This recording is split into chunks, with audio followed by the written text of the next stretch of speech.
Bonjour à tous et bienvenue sur Public Sénat, à 3 semaines à peine des élections départementales et alors que l'Assemblée nationale examine en ce moment la réforme territoriale, le Sénat s'intéresse au budget des départements. Hier, un débat a eu lieu dans l'hémicycle à la demande des groupes UMP et centristes à ce sujet. Beaucoup de sénateurs se sont inquiétés de la baisse des dotations de l'État. Pour vous donner un chiffre, un seul, ça fait environ 4 milliards d'euros de moins pour les départements entre 2014 et 2017. Une baisse donc des recettes qui se conjugue avec une hausse inexorable des dépenses quand on sait que les départements s'occupent des solidarités sociales et territoriales avec notamment le RSA. Ils sont donc pour certains étranglés. Ajoutez à cela un contexte d'incertitude. Les départements ne savent pas encore quelles seront leurs compétences. C'est l'objet de la loi NOTRe. Voilà, vous avez tous les ingrédients pour un débat vif et musclé sur ce sujet dans l'hémicycle. Tout de suite, direction la séance. Alors la parole est d'abord aux orateurs des groupes et notamment au président Jean-Léonce Dupont. Monsieur le ministre, Monsieur le Président, mes chers collègues, nous avons aujourd'hui à débattre de la situation financière des conseils départementaux face à l'évolution de leurs charges. Ce débat a lieu alors qu'au moment où nous parlons, nous ne savons pas ce que deviendront les départements dans la nouvelle organisation territoriale, notamment dans la répartition des compétences. Nous devrons attendre que les débats entrent dans la dernière ligne droite parlementaire et dans ce flou général, les élus concernés ont bien du mal à se projeter dans un avenir à moyen terme. Dans leur rapport annuel, les magistrats de la Cour des comptes affirment que la vive progression des dépenses sociales et la moindre capacité des départements à ajuster leurs recettes pour couvrir l'ensemble de leurs dépenses rendent plus difficile le maintien d'un équilibre de moyen terme. Le statu quo n'est pas possible. Loin d'eux l'idée souvent répandue ces derniers mois par certains que les départements seraient mal gérés. Simplement, plus de 80% des dépenses de fonctionnement sont concentrées sur des charges obligatoires difficilement compressibles. En 2015, par exemple, le taux de rigidité des dépenses pour le département du Calvados est de 82,6%. Le problème majeur que rencontrent aujourd'hui la plupart des départements se concentre sur le financement des allocations individuelles de solidarité. Les conseils généraux versent le RSA à près de 1,6 million de bénéficiaires et dépensent pour cela 11,6 fois plus qu'en 2003. De même qu'ils versent l'allocation personnelle d'autonomie, l'APA, à 1,2 million de personnes dépendantes.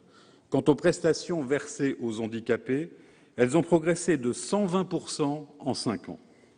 En 2015, ces droits allocations représentent toujours dans le budget du département du Calvados, que je connais bien, près de 27% des dépenses de fonctionnement hors frais de gestion.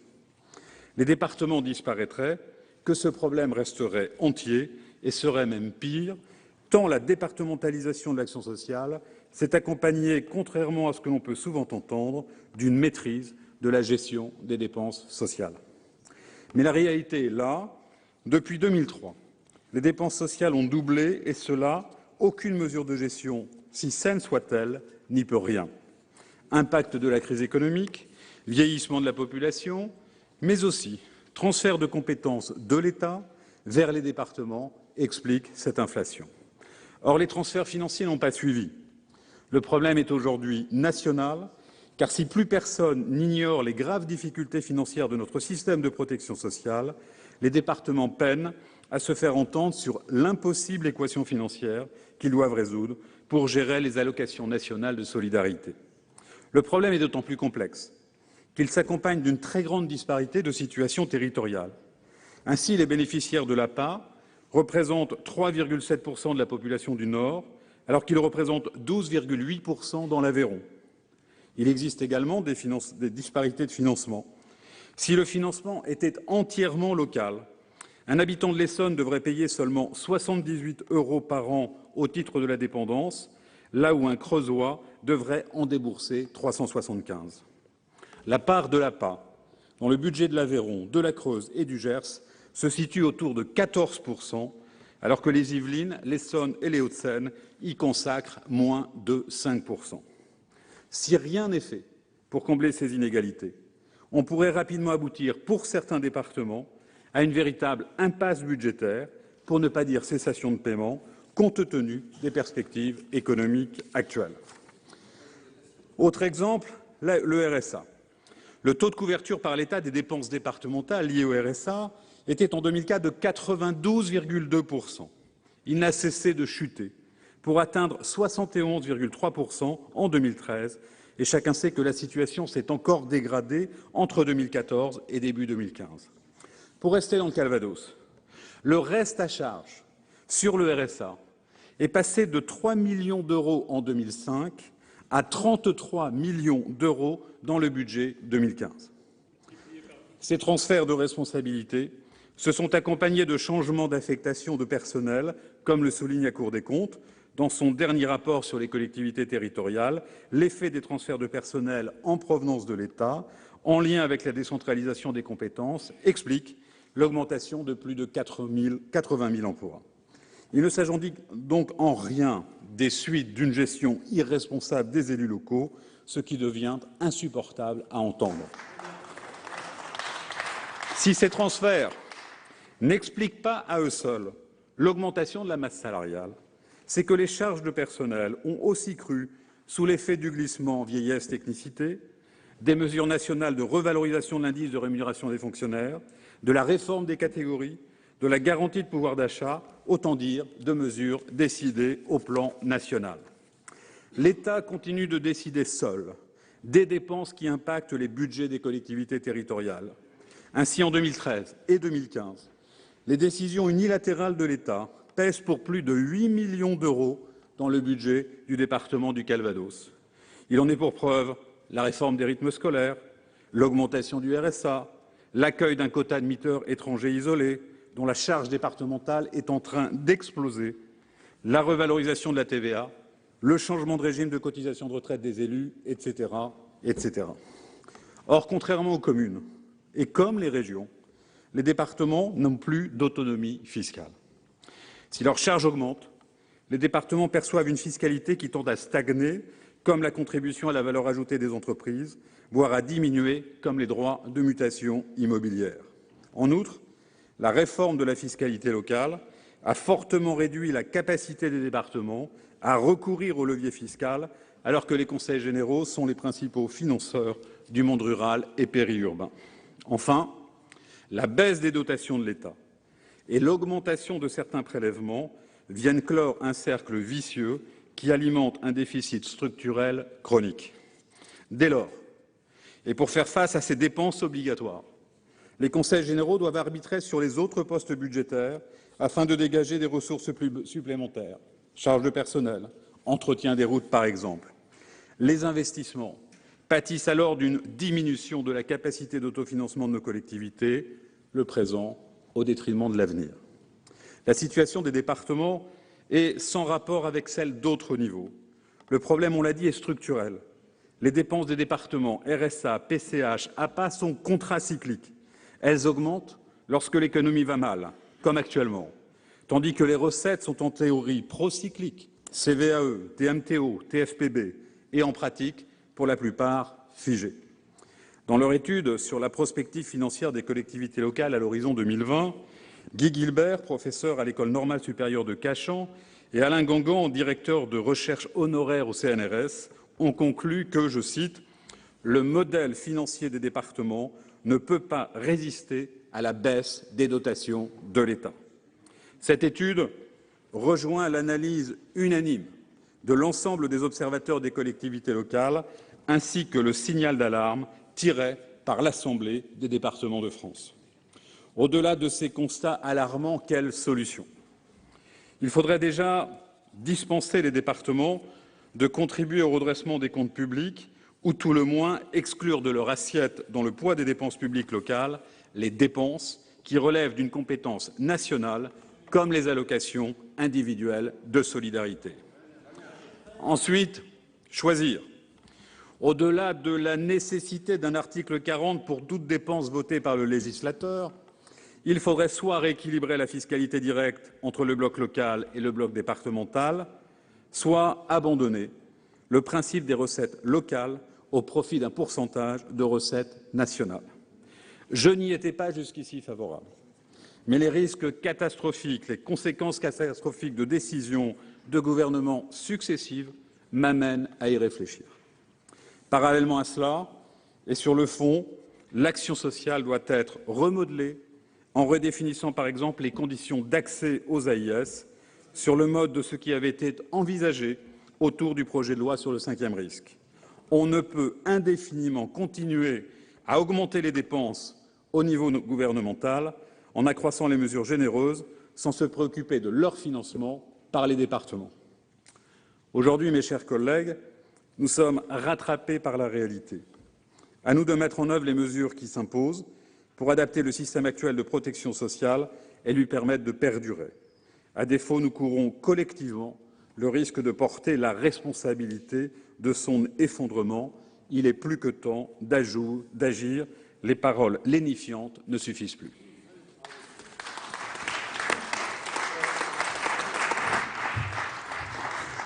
La parole est à notre collègue René-Paul Savary pour le groupe UMP.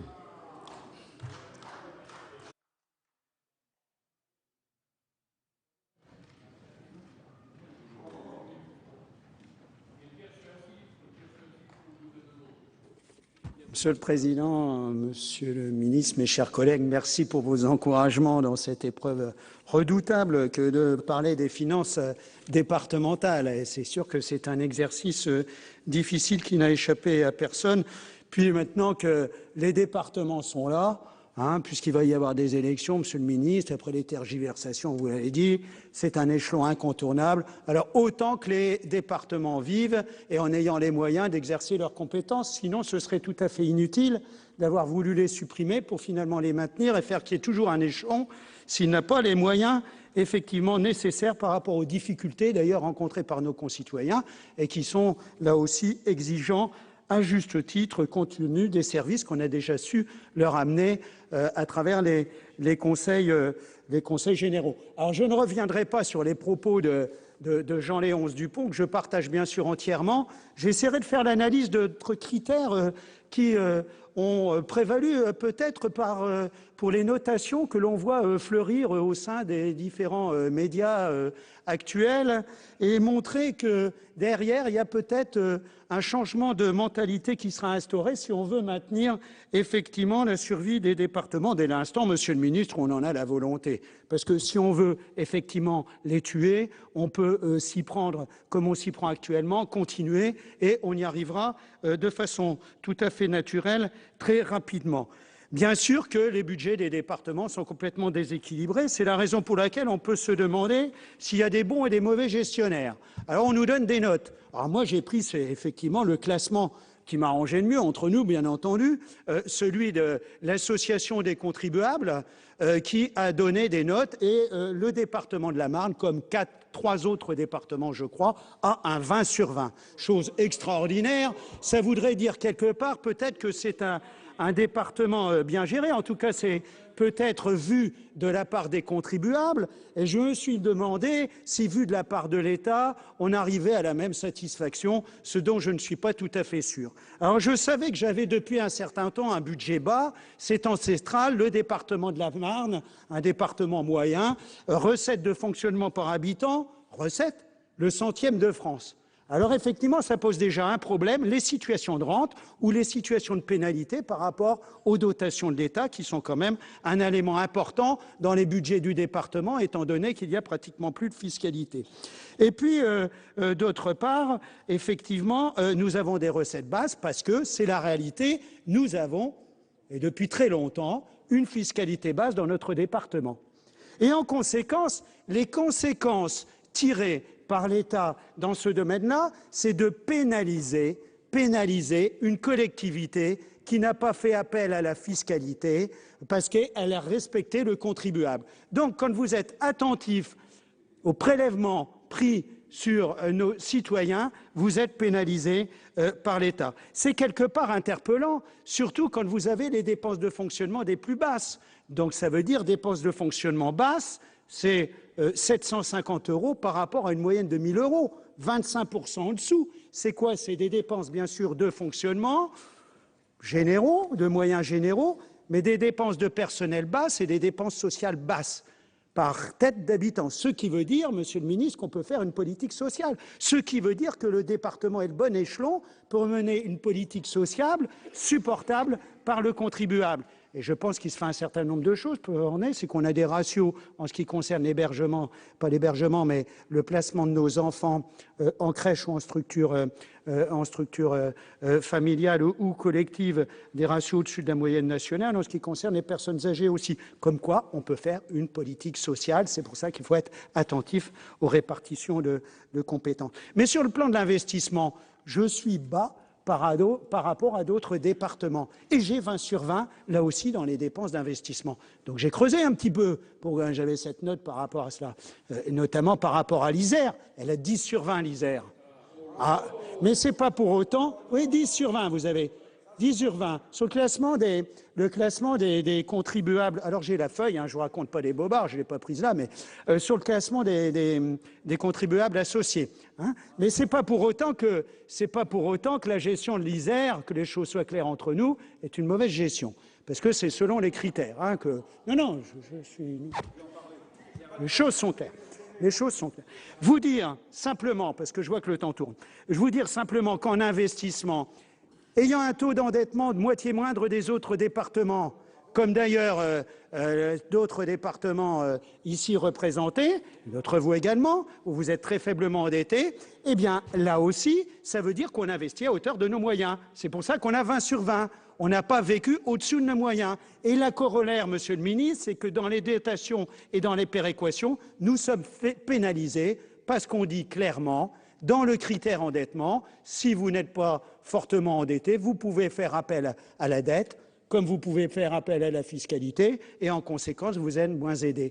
Donc il faudra quelque part changer un petit peu de paradigme. Jusqu'à présent, on était sur un logiciel « Aide-toi, le ciel t'aidera » qui conclut, et c'est le modèle du XXe siècle, à ce qu'on ait une inflation fiscale ou une inflation de dette. Ça ne peut pas continuer comme ça. Notre pays est déjà surendetté d'un côté et nos citoyens en ont assez de payer de l'impôt. En conséquence, il faudra véritablement changer de logiciel par rapport aux lois à prendre pour le financement de nos collectivités départementales. Deuxième point. Pourquoi les départements vont-ils être en faillite? Et Jean-Léonce Dupont l'a déjà annoncé. En faillite, ça veut dire en déficit de fonctionnement comptable dans les années qui viennent. Bien pourquoi? Parce qu'il y a un certain nombre de décisions qui méritent d'être rappelées. La décentralisation, notamment avec les compétences sociales, ce sont 10% de plus par an sur le budget de fonctionnement tous les ans. En 30 ans de décentralisation, 300% de charges de fonctionnement supplémentaires pour les départements. Ce qui montre bien que là aussi, il y a parallèlement une diminution de l'autofinancement derrière et une répercussion sur le budget. Les décisions parisiennes, je n'y reviens pas, insupportables. Quand on modifie les conventions collectives, ça se traduit automatiquement par des surcharges au niveau des collectivités départementales. Quand on modifie, Éric Doligé le sait bien, les heures de garde des sapeurs-pompiers professionnels, répercussions par des embauches supplémentaires, toujours sur les finances départementales et toutes les dépenses imposées. Je rappelle les rythmes scolaires, je rappelle la décision prise par le Premier ministre précédent, 2% de plus pour les bénéficiaires de RSA. Je ne critique pas la mesure, sauf qu'elle s'implique sur le budget départemental avec toutes les conséquences que cela peut avoir. Donc on voit bien que derrière cela, il y a automatiquement une diminution de la capacité d'autofinancement qui fait qu'elle diminue chaque année et que va arriver dans l'année 2015, 2016 ou 2017 pour l'ensemble des départements un déficit de fonctionnement qui ne pourra pas être longtemps subi par ces départements et qui va particulièrement pénaliser derrière notamment l'investissement. Donc il faudrait à la fois arrêter la diminution de dotation globale de fonctionnement. Cette diminution pour les départements devient insupportable, d'autant que les départements contribuent notamment à l'effort de solidarité par l'absence de compensation l'absence de compensation des allocations de la solidarité. Et puis peut-être, Monsieur le ministre, modifier aussi les règles comptables. Est-il normal que l'on amortisse les subventions d'investissement que l'on donne aux communes? Ça rentre dans les règles comptables, ce qui modifie la structuration budgétaire et qui fait que derrière, ça précipite les départements en déficit de fonctionnement comptable. Et d'autre part, revenir à des bons principes. Qui décide paye. On ne peut pas continuer comme ça avec des décisions nationales et des implications locales. Le décideur doit être le payeur. Sinon, on va arriver effectivement à l'asphyxie des départements. Et puis le troisième point, et j'en finis là, c'est le coup de grâce. Le coup de grâce, Monsieur le ministre, à travers la loi NOTRe. Si vous persistez à faire en sorte que la gestion de proximité, et je pense aux routes notamment, ne soit plus confiée, cette gestion, aux départements, vous allez accélérer ce déficit de fonctionnement. Il ne se passera plus rien sur les territoires. D'autre part, je vous rappelle que compte tenu de la proposition que vous faites sur votre loi de transfert des financements des routes, c'est pareil pour le transport scolaire, vous transférez de l'argent, une dépense pour le département qui devient une recette pour la région de façon chronique, et plus vous avez, ah ben si, c'est comme ça le principe de la loi de transfert des routes, l'argent du département qui va aux régions. Ah ben écoutez, c'est comme ça. C'est pas encore fait, mais au jour d'aujourd'hui, soyons attentifs. Oui, mais je vois bien que vous passez tout ça après les élections. Hein. Quelque part, on peut se demander s'il n'y a pas une arrière-pensée quand même. Hein.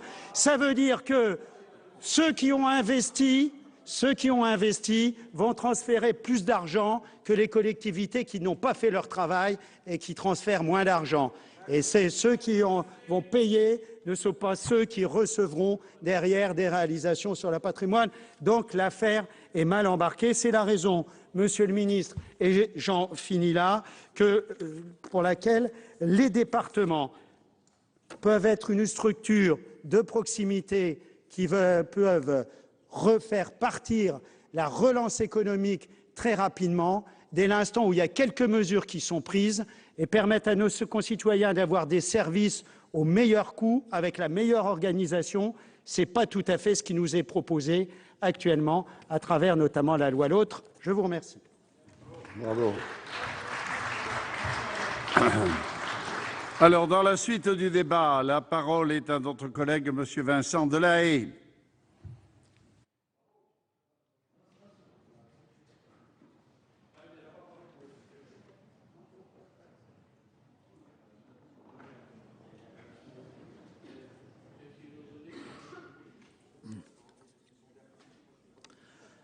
Monsieur le Président, Monsieur le Ministre, mes chers collègues, je me réjouis de l'initiative qui a été prise par le groupe UDI-UC et par le groupe UMP de ce débat sur les finances départementales après le débat que nous avons eu il y a quelques semaines sur les finances locales.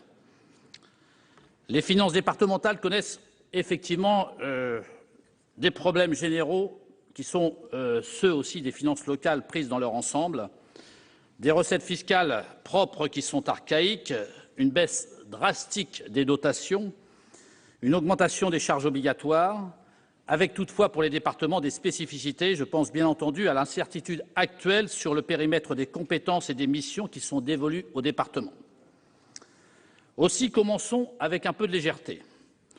Le changement de nom du Conseil général en Conseil départemental a été initié par la loi de 2013 qui a inauguré le désormais bien connu binôme départemental. Quoi de plus anodin qu'un changement de nom? Ce n'est pas compliqué à intégrer dans un texte.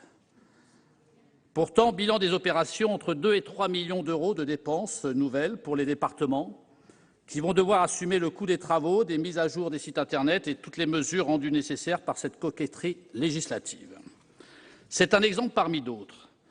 La réalité est la suivante. Les départements, à l'instar de l'ensemble des autres collectivités territoriales, passent clairement pour les dindons de la farce de ce que certains appellent encore pacte de responsabilité.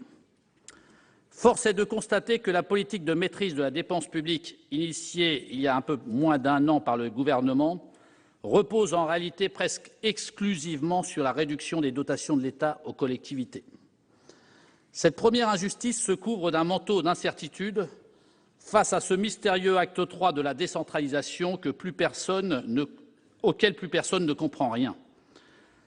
L'incompréhension et l'incertitude sont telles que l'on ne sait plus si le gouvernement souhaite supprimer les départements ou les conseils départementaux, ou s'il souhaite encore revoir leurs compétences une fois que le projet de loi NOTRe sera adopté. En réalité, il n'y a qu'une seule certitude aujourd'hui, les départements ont été fragilisés à un point peut-être jamais atteint. Ils ont été fragilisés politiquement, ils ont été fragilisés financièrement, aussi bien en recettes qu'en dépenses. Les charges des départements n'ont jamais été aussi lourdes. Généraliste malgré lui de la politique sociale, le département a été frappé de plein fouet par l'ampleur de la crise économique et du chômage.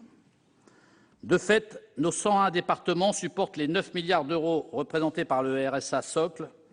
C'est donc un peu moins de 90 millions d'euros par collectivité. Qui peut croire aujourd'hui que ces dépenses vont diminuer ? Face à la situation économique gravissime dans laquelle notre pays se trouve, avec plus de 5 millions de personnes sans emploi, il est évident que ces dépenses vont structurellement évoluer à la hausse.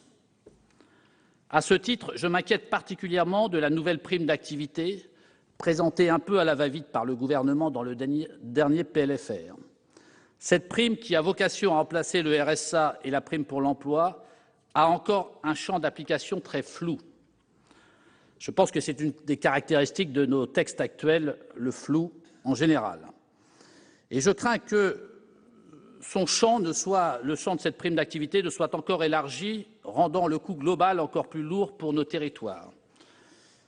On aimerait savoir, Monsieur le ministre, qui paiera si on étend la prime d'activité. Est-ce que les départements seront mis à contribution ? Il ne faut pas oublier non plus d'autres dépenses particulièrement dynamiques. Ces dépenses sont d'autant plus structurelles qu'elles sont liées non pas à la conjoncture économique, mais à notre démographie. Je pense bien évidemment au financement de l'APA et de l'AAH. À ce titre, je regrette que le projet de loi relatif au vieillissement ne permette pas d'analyser l'impact financier de la hausse du nombre de nos seniors frappés par la dépendance sur les budgets des départements qui seront une fois de plus en première ligne. Ces dépenses, celles liées au statut de chef de file en matière de politique sociale, représentent plus de la moitié des budgets des départements. C'est un poste colossal, c'est un poste dynamique et ce n'est pas un poste unique. J'aurais pu évoquer les compétences en matière de lutte contre la précarité énergétique ou encore le financement des collèges, des 100 000 personnels TOS ou encore les compétences culturelles, sans bien évidemment oublier la gestion de nos routes départementales. Évidemment, les dépenses départementales souffrent des mêmes soucis que les autres collectivités et je pense principalement à l'évolution des coûts de fonctionnement. Le dernier rapport de la Cour des comptes relatif aux finances locales a été particulièrement sévère sur ce point.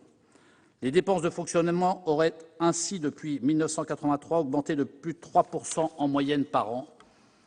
Elles augmentent sensiblement plus vite que les recettes, mais à qui la faute ? Nous savons tous à quel point la masse salariale est rigide du fait de son statut principalement public. Nous savons tous à quel point cette masse salariale est dynamique également. Entre la hausse des cotisations retraite, la revalorisation des catégories B et C, la garantie individuelle de pouvoir d'achat, le glissement vieillesse-technicité, les contributions de formation au CNFPT, la hausse de la part employeur de la cotisation retraite et même la hausse de la TVA, qui freinent de fait les décisions d'investissement, il n'est plus rare de trouver des départements qui ne maîtrisent même plus 20 % de leur budget. J'aimerais pouvoir dire qu'un important effort de gestion serait suffisant pour pallier à ces dépenses contraintes en hausse, mais malheureusement, même les bons gestionnaires sont désormais pris au piège. Face à un florilège de compétences particulièrement lourdes, les recettes ne sont clairement pas au rendez-vous.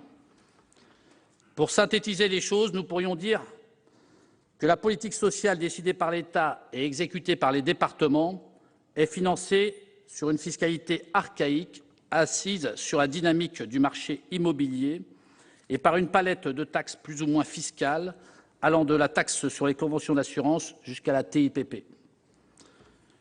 Jusqu'en 2011, nous avons vécu avec l'idée que les droits de mutation étaient tellement dynamiques qu'il justifiait finalement que le gouvernement ne prête pas un grand crédit aux appels et aux signaux envoyés par les présidents de conseils généraux. Quelle erreur d'analyse! Lorsque l'on sait que la taxe sur le foncier bâti est la seule ressource fiscale sur laquelle le Conseil général a encore un véritable pouvoir de taux. Et bien évidemment, nous savons tous à quel point le secteur du bâtiment et de l'immobilier se porte bien depuis l'adoption de la loi Duflot, dite ALUR, qui restera l'un des plus beaux exemples du mal que peut faire une mauvaise loi sur une économie fragile. Nous avons donc des dépenses naturellement en hausse, des recettes peu dynamiques et des dotations en baisse. Cela ne devait manifestement pas être suffisant puisque le gouvernement s'est évertué dès l'année dernière à pimenter encore un peu plus la gestion départementale en jetant un voile de défiance sur l'avenir des départements. En effet, les annonces et contre-annonces successives sur la disparition des conseils généraux ont achevé de donner aux départements l'image classique du bateau qui sombre dans l'abîme. Une telle campagne de communication avec un tel caractère délétère n'a pas été sans conséquences.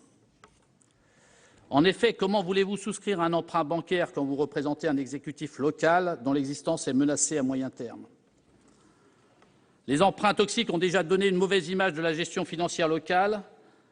La date de péremption inscrite au fronton de l'ensemble des conseils départementaux achèvera de convaincre les banques de systématiser les primes de risque pour le financement des investissements départementaux.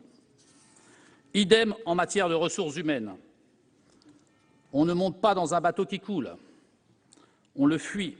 Comment voulez-vous parvenir à une saine gestion de vos ressources humaines si vous savez qu'il n'y a pas d'avenir dans l'administration du département? Enfin, et c'est peut-être le plus grave, comment convaincre nos concitoyens d'aller voter les dimanches 22 et 29 mars prochains pour des élections non plus cantonales mais départementales, qui attiraient déjà peu les électeurs avant et qui les attireront sans doute encore moins dès lors qu'ils auront le sentiment qu'ils élisent davantage des liquidateurs de leur ancien conseil général que de véritables décideurs de proximité. La loi NOTRe étant toujours en discussion, les électeurs vont élire de nouveaux conseillers sans même connaître leurs futures compétences. C'est un non-sens démocratique, Monsieur le ministre. À trop vouloir faire du département le parent pauvre de la décentralisation, vous risquez de conduire les futurs exécutifs départementaux dans le mur d'une véritable rupture démocratique, prélude à une rupture de service public. Et cela, c'est tout simplement inacceptable. Il faut clairement dire où l'on va et le dire vite, Monsieur le ministre. Nous manquons de clarté. L'action départementale doit avoir une perspective. On ne peut pas priver les départements de leur avenir sans fragiliser toute la politique sociale et la démocratie participative. A fortiori, on ne peut pas non plus tout leur faire porter non plus. Les transferts permanents de compétences, couplés à des financements parafiscaux archaïques, ne peuvent plus durer. Il faut trouver des ressources pérennes aux départements. C'est un impératif d'autant plus urgent que les dotations ont baissé, baissent et continueront de le faire l'année prochaine et l'année suivante. Ce phénomène est d'autant plus problématique que plus les difficultés des départements s'accroîtront, plus ces derniers auront tendance à imputer leurs problèmes aux autres échelons locaux. Bientôt, les départements ne seront plus en mesure de verser des subventions. Bientôt, ils devront reporter sur l'intercommunalité l'exercice réel de nombreuses compétences, ce qui ne pourra donc que reporter le poids des compétences que l'État ne veut plus prendre directement en charge. Quel bilan? À ce stade, je ne crois pas être particulièrement alarmiste en vous mettant en garde, Monsieur le ministre.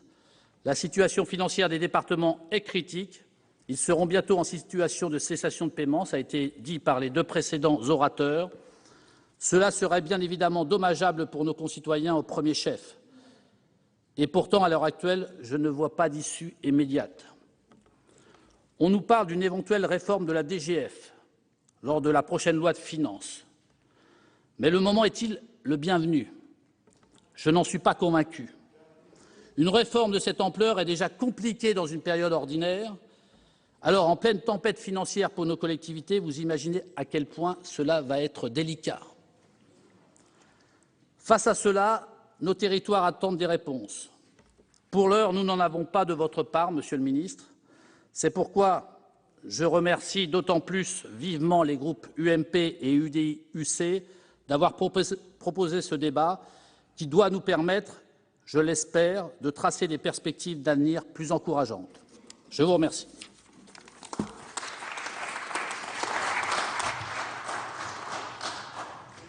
La parole est à notre collègue, M. Bruno Sido.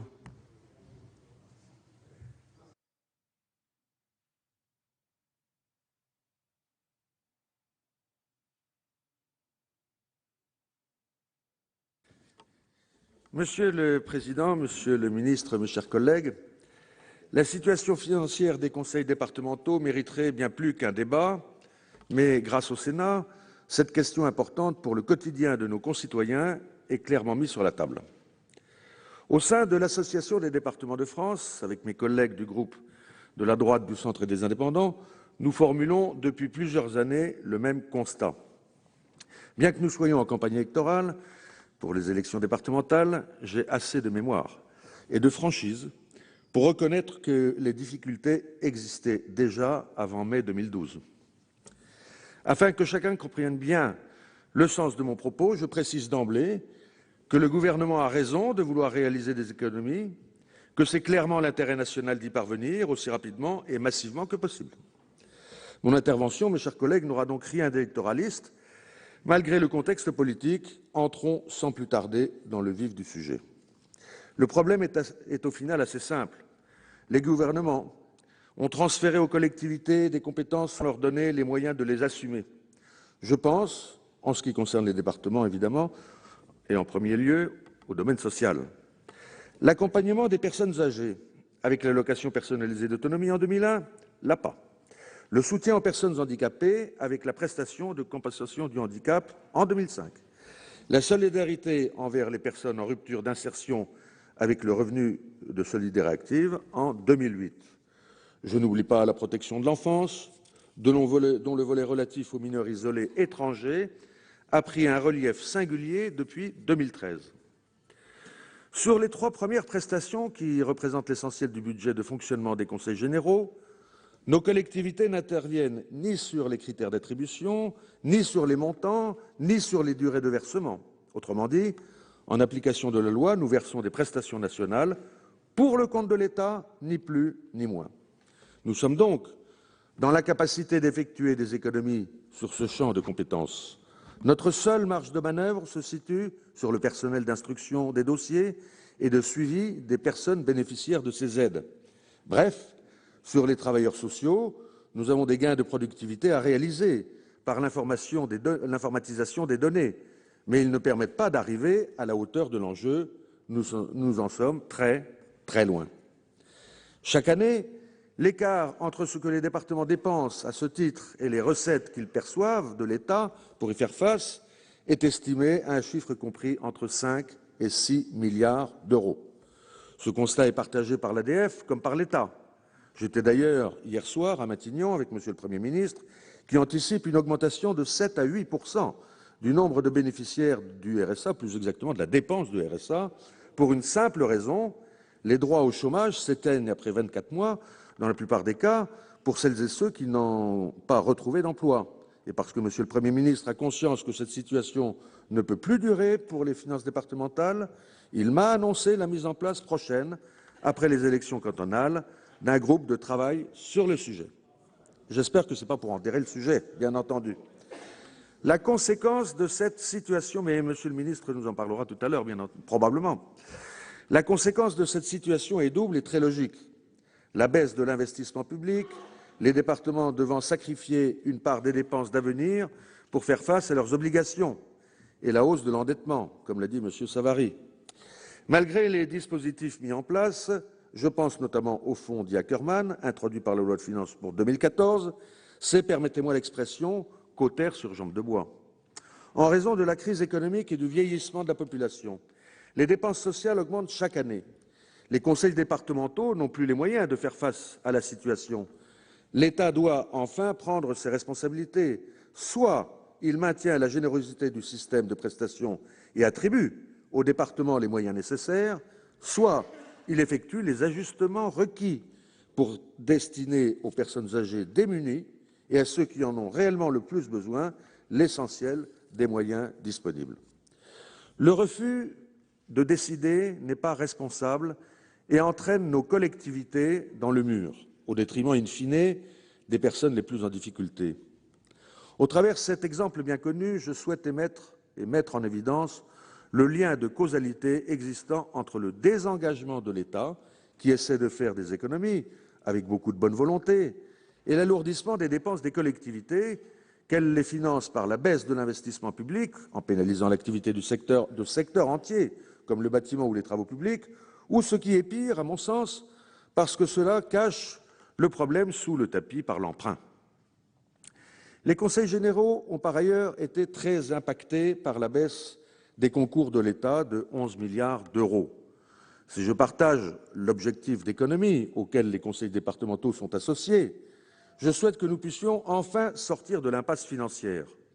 À l'exception du champ social, les collectivités sont nombreuses à avoir engagé les mutualisations nécessaires à la baisse durable des dépenses de fonctionnement. Par exemple, dans le département de la Haute-Marne, le service départemental d'incendie et de secours, le SDIS, finalise avec le Conseil général une convention qui permettra, dans des prochains mois, de créer des services unifiés dans les domaines des finances, des bâtiments ou des transmissions, par exemple.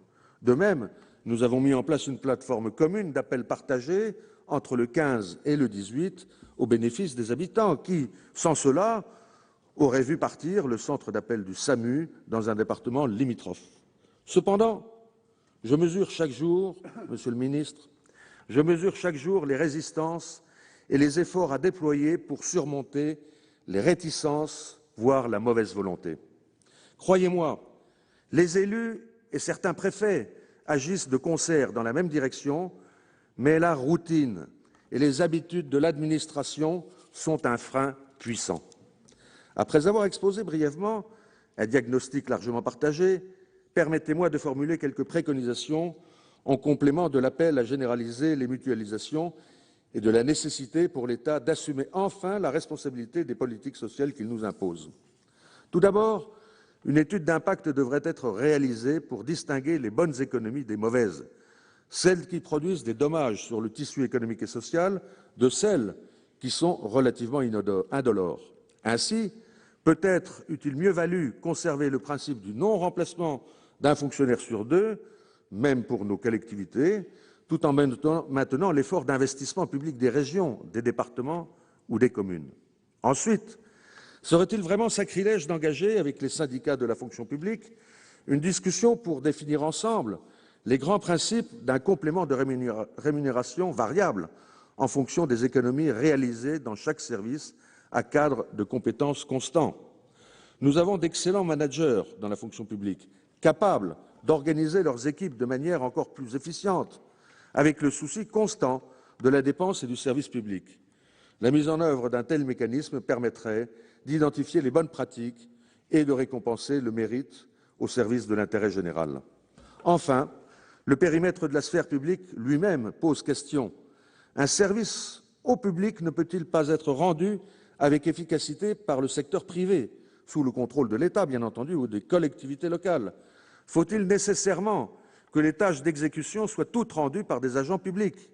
En raison du carcan administratif, le talent de nos agents reste trop souvent sous-employé, alors que les professionnels du secteur privé, bénéficiant d'un cadre plus souple, disposent d'une plus grande liberté pour déterminer l'organisation la plus optimale à même d'atteindre les objectifs de service public. J'ai, entre parenthèses, des exemples très précis à donner. Parce qu'en période de crise, notre responsabilité est d'innover pour réussir à faire aussi bien, voire mieux, avec des ressources moindres. Je propose que le Sénat mette en place une mission d'information sur les bonnes pratiques constatées en France et en Europe, sans tabou ni dogmatisme, avec pour seul objectif la réussite collective. Je propose aussi, à l'heure où le rôle du Sénat est en débat, de favoriser un bicamérisme complémentaire qui limiterait les prérogatives parfois excessives de l'administration grâce à une mesure simple, accorder aux commissions permanentes du Sénat le droit de coécrire avec le gouvernement les décrets d'application des lois, à l'instar de ce qui se passe chez nos voisins allemands. En d'autres termes, un droit de contrôle de la conformité des décrets d'application à l'esprit et à la lettre de la loi. Car, mes chers collègues, qui d'autre que nous a vraiment à cœur de servir la simplification administrative.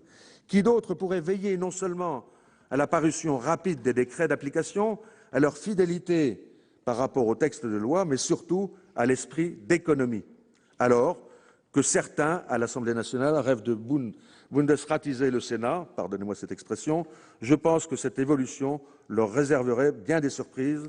Je vous remercie.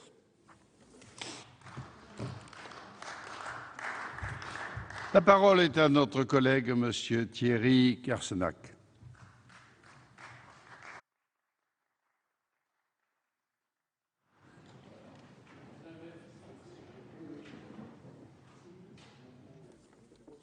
Monsieur le Président, Monsieur le Ministre, chers collègues, évoquer la situation financière des conseils départementaux n'est pas une nouveauté inconnue du gouvernement. Le rapport annuel de l'Observatoire du Comité des finances locales retrace la situation financière des départements.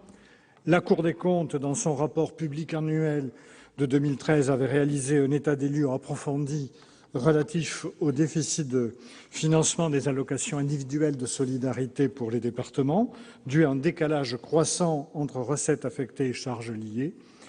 Et pour 2010, la Cour des comptes estimait le décalage à 9 milliards d'euros. Elle estimait en 2013 que le statu quo financier n'était plus possible. Et le dernier rapport connu, Carré-Steno, du 20 mai 2010, avait fixé un diagnostic à la veille du gel des dotations de l'État aux collectivités locales pour la période 2011-2013. Dans ses conclusions, ce rapport évoquait pour les départements un effet de ciseaux dû à la croissance des dépenses sociales obligatoires et à l'évolution divergente des ressources et des dépenses.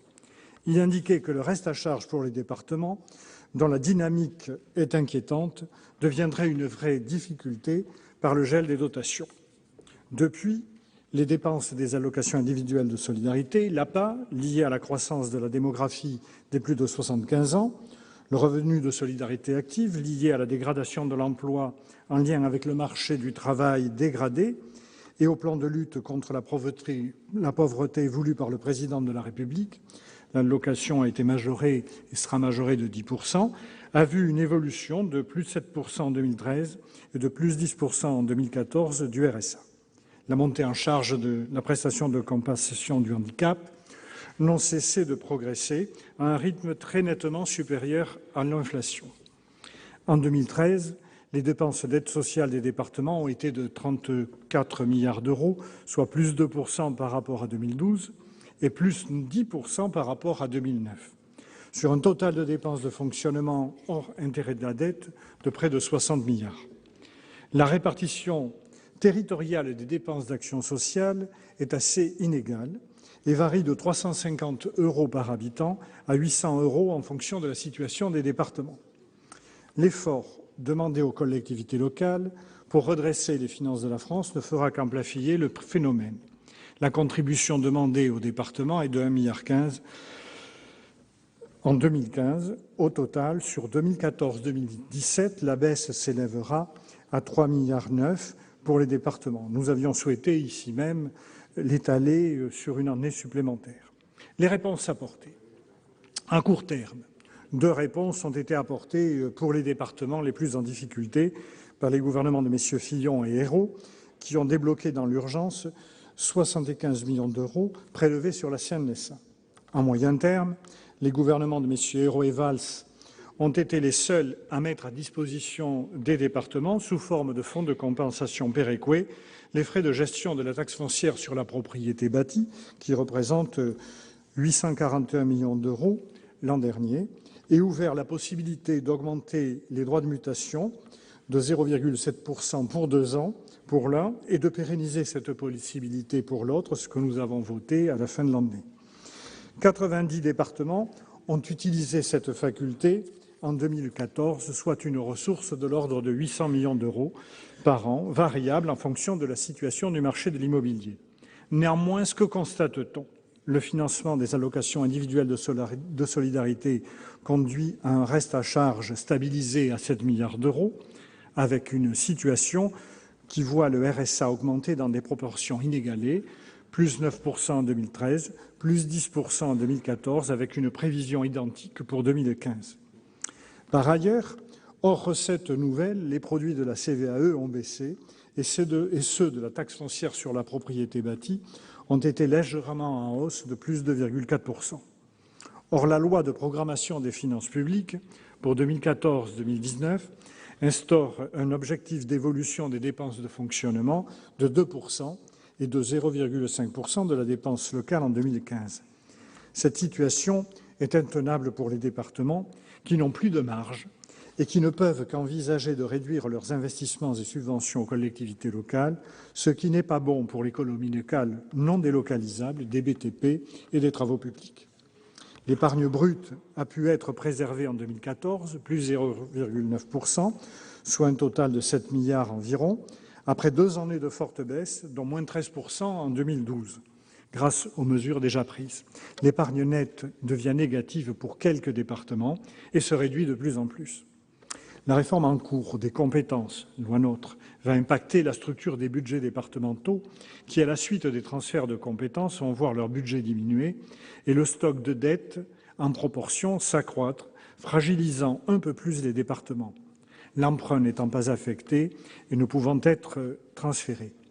Dès lors, la réforme des dotations envisagée par le gouvernement dès 2016, qui voit notre collègue Jean Germain et Mme Pires-Beaune travailler en rapport sur la DGF, devrait concerner également les départements.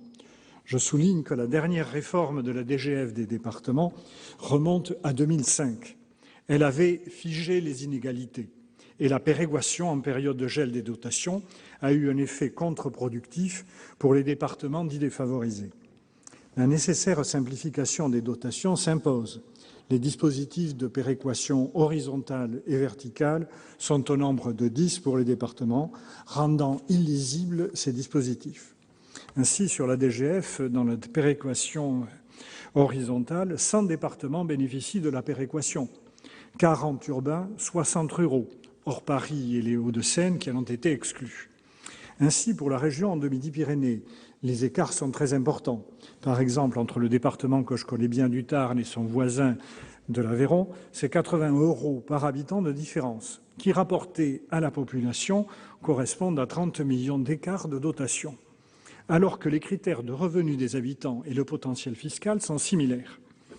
C'est bien ce que je disais, c'est en 2005 la réforme a figé les inégalités et on était sur, à ce moment-là, un potentiel fiscal superficiaire. La DGF va de 90 € par habitant à 472 € par habitant, hors Paris et Outre-mer en 2014, soit un écart de 1 à 5. Les potentiels fiscaux varient entre 205 € par habitant et 1 040 € par habitant, un écart de 1 à 5. Il convient donc de réformer de façon plus équitable la DGF, en tenant compte notamment des revenus des habitants, de la densité de population, du réseau kilométrique de voirie, de la zone de montagne et de mise en place d'une péréquation qui ne soit pas contre-performante. Or, lors du CFL du 27 février dernier, le directeur général des collectivités locales a indiqué que, de son point de vue, la réforme de la DGF des départements était moins urgente que celle du bloc local, car la répartition de DGF est moins contestée pour les départements et les régions.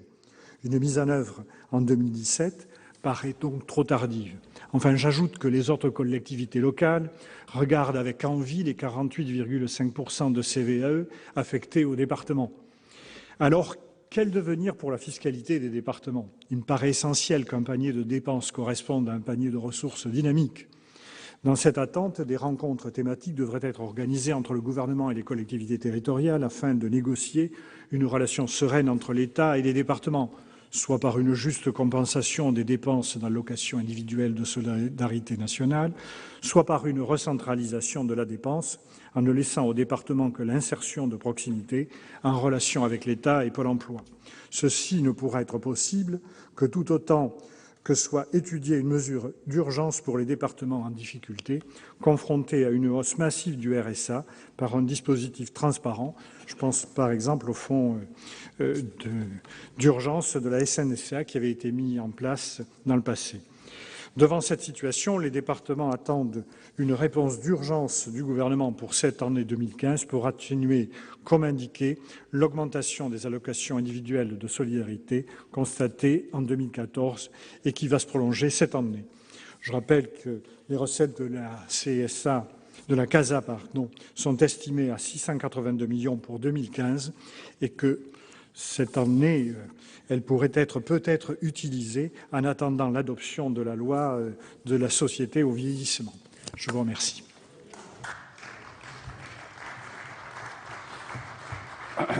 La parole est à notre collègue Madame Corinne Bouchoux.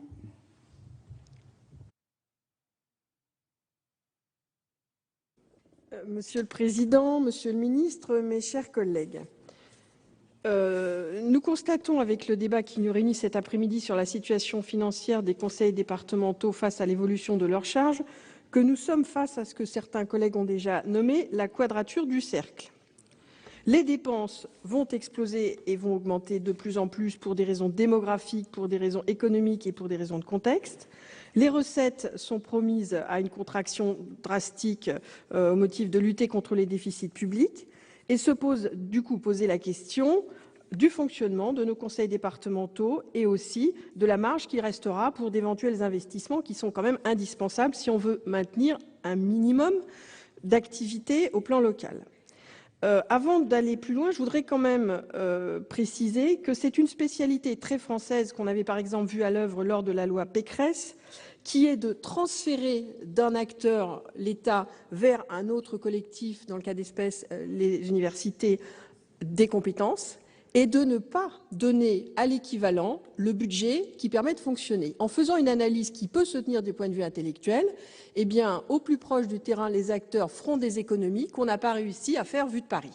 C'est exactement la même logique qui préside à ce qu'on constate depuis un certain nombre d'années, et donc avec une grande constance, quelle que soit la sensibilité des gouvernements qui se sont succédés. Cela a été dit tout à l'heure par plusieurs collègues, nous sommes avec un effet de ciseaux tout à fait catastrophique, hausse des dépenses, alors que les recettes sont ou stabilisées ou en baisse. Comment peut-on, dans une telle perspective, avoir un espoir de nourrir un projet politique pour le conseil départemental? Parce que c'est ça la réalité. Nous parlons finances, nous parlons budget, nous parlons impôts, mais la réalité, c'est qu'est-ce qu'on veut faire de nos territoires? Quelle vision voulons-nous donner à nos citoyens?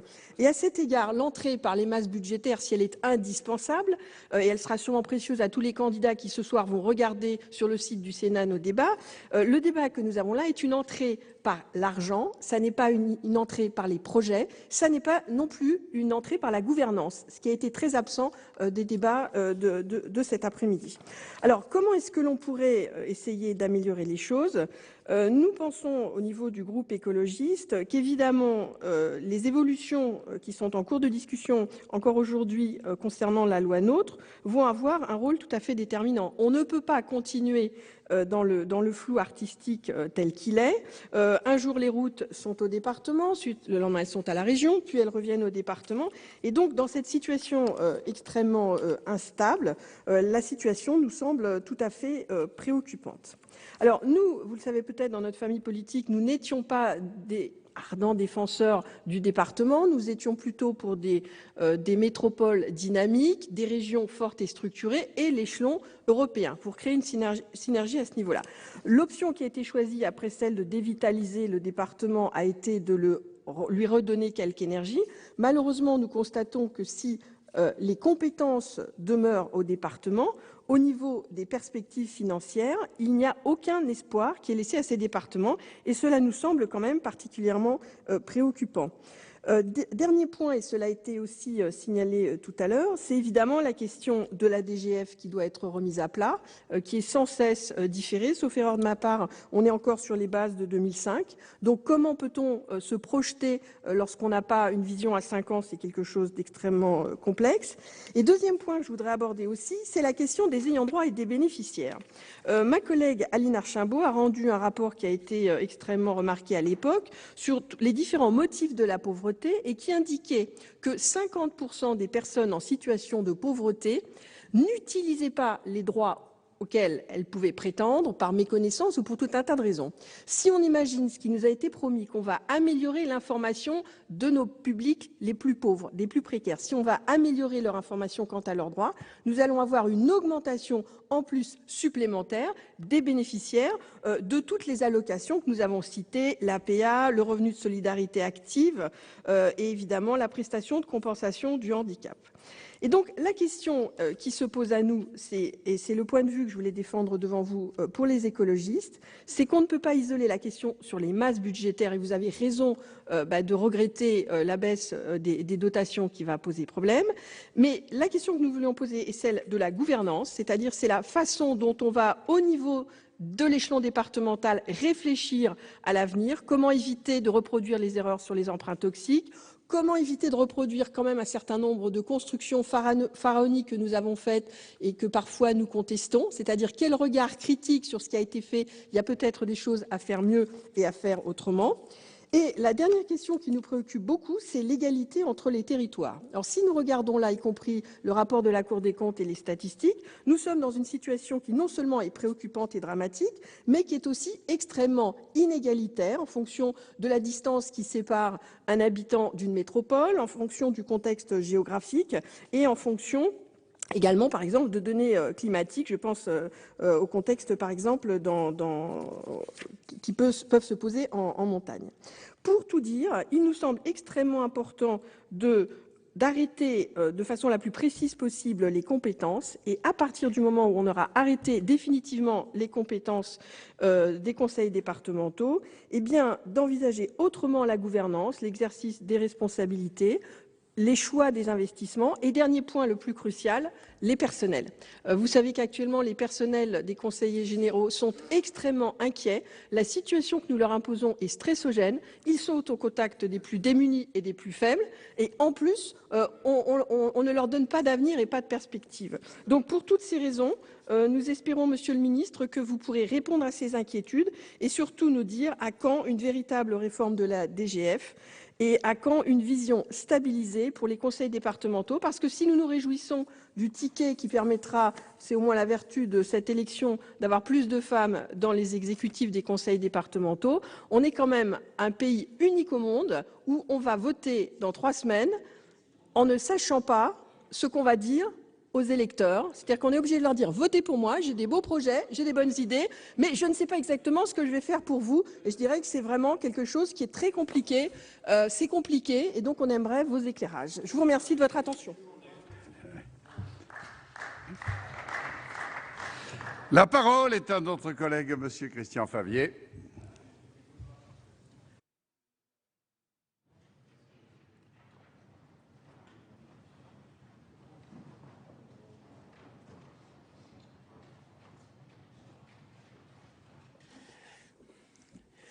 Monsieur le Président, Monsieur le Ministre, mes chers collègues, la situation financière des départements mérite bien un débat au Sénat, tant elle est aujourd'hui alarmante. C'est un sujet majeur pour les habitants, l'activité économique, les territoires. Depuis des années, les élus locaux, avec leurs associations, l'Assemblée des départements de France notamment, ne cessent de dénoncer l'effet ciseau généré par l'écart croissant entre les dépenses et les recettes budgétaires.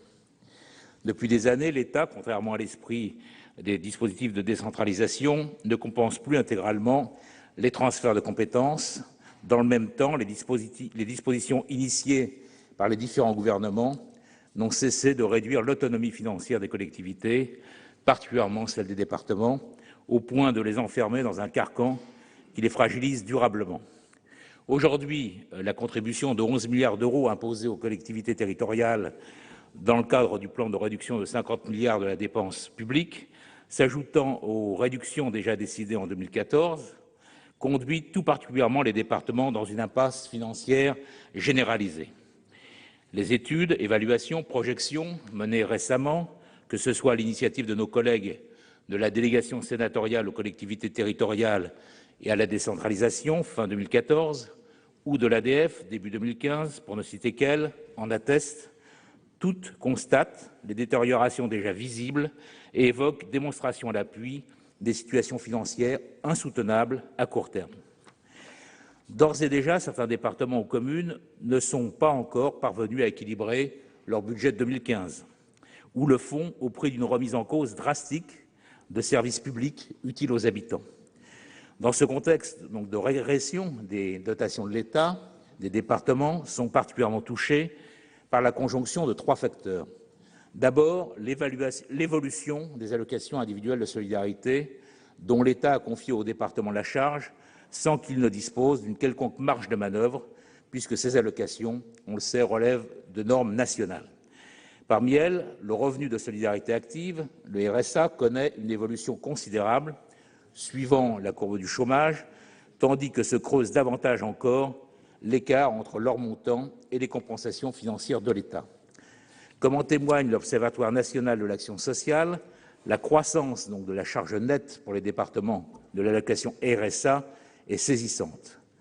Je cite concrètement, la charge restant à financer par les départements après compensation de l'État s'élève à 2,3 milliards en 2013, alors qu'elle était de 1,5 milliard l'année précédente. Nous ne disposons pas encore des données nationales 2014, mais dans mon département, dans le Val-de-Marne, l'an dernier, le versement du RSA a connu une augmentation de 17 millions d'euros, c'est-à-dire de plus de 8%, passant de 192 millions d'euros à 209 millions d'euros. Et l'écart donc entre les allocations versées et les compensations de l'État atteignent maintenant et dépasse les 90 millions d'euros. Au total, le montant cumulé annuellement des non-compensations de l'État donc aux allocations de solidarité y atteint maintenant dans ce département 672 millions d'euros, soit le même ordre de grandeur que l'encours global de notre dette. Deuxième facteur de tension, une part non négligeable des recettes des départements relève de ressources fragiles, car dépendantes de la conjoncture et de surcroît difficiles à anticiper. Il s'agit des droits de mutation, de la taxe d'aménagement ou de la CVAE. Cette dernière, créée donc en remplacement de la taxe professionnelle, s'avère particulièrement inéquitable et imprévisible. Inéquitable à l'égard des entreprises elles-mêmes, car si elle a très peu bénéficié aux PME et TPE, elle a permis une économie globale de quelques 6 milliards d'euros, dont ont principalement bénéficié les grandes entreprises. Inéquitable à l'égard également des territoires, car inégalement répartis, elle représente, selon les départements, un apport, par exemple, de 37 à 400 euros par habitant, selon les départements, soit un rapport de 1 à 10. Troisièmement, les diverses réformes intervenues progressivement ont progressivement privé nos départements de leur autonomie fiscale. C'est particulièrement marquant depuis la réforme de la taxe professionnelle de 2011, puisqu'ils ne disposent évidemment plus que du levier du taux de la taxe foncière bâtie. Aujourd'hui donc, une grande partie des départements est en grande difficulté budgétaire, y compris pour assumer leurs seules compétences obligatoires. Et donc, il est urgent de réorienter les choix qui président donc à ces dangereuses évolutions annoncées. Car tout cela a conduit finalement à quoi? Certainement pas à un redressement des comptes publics de la nation. La réalité démontre que les coupes sombres déjà opérées sur les finances des collectivités n'ont pas empêché la dégradation des finances publiques et de la dette. Certainement pas non plus à une amélioration des finances des collectivités. Celles-ci, faut-il le rappeler, sont globalement saines, leur budget obligatoirement équilibré et leur endettement à ce jour est marginal par rapport à celui de l'État. En revanche, leurs lourdes contraintes budgétaires tendent à dégrader rapidement leur taux d'épargne brute et leur capacité de désendettement et les menant au risque de surendettement et de déséquilibre. Et cela ne conduit pas non plus à une amélioration de la situation économique. Actuellement, la plupart des collectivités, on le sait, se trouvent dans l'obligation de réduire non seulement l'emploi public, mais aussi de l'investissement et impactant ainsi gravement l'activité, par exemple, du BTP, où des centaines de milliers d'emplois sont aujourd'hui en jeu. Enfin, tout cela ne favorise pas non plus le déploiement et l'efficacité des services publics de proximité. L'augmentation du chômage, de la précarité, la dégradation du pouvoir d'achat de nombreuses familles appellent non pas des réductions de services, mais au contraire davantage de solidarité, d'initiative et d'innovation publique. C'est donc bien la question d'une réorientation radicale des choix politiques et budgétaires qui est posée pour préserver des capacités d'action de nos départements dont aujourd'hui, heureusement, peu de monde conteste l'utilité sociale et économique. Ainsi, Le RSA constitue pour les départements une charge financière particulièrement lourde. En même temps, ceci n'apporte pas de plus-value. Les départements n'apportent pas de plus-value ni de visibilité à ces bénéficiaires. Dès lors, pourquoi l'État n'en reprendrait-il pas intégralement la gestion? Côté recettes, la redéfinition d'un impôt économique plus juste et plus transparent pourrait être engagée.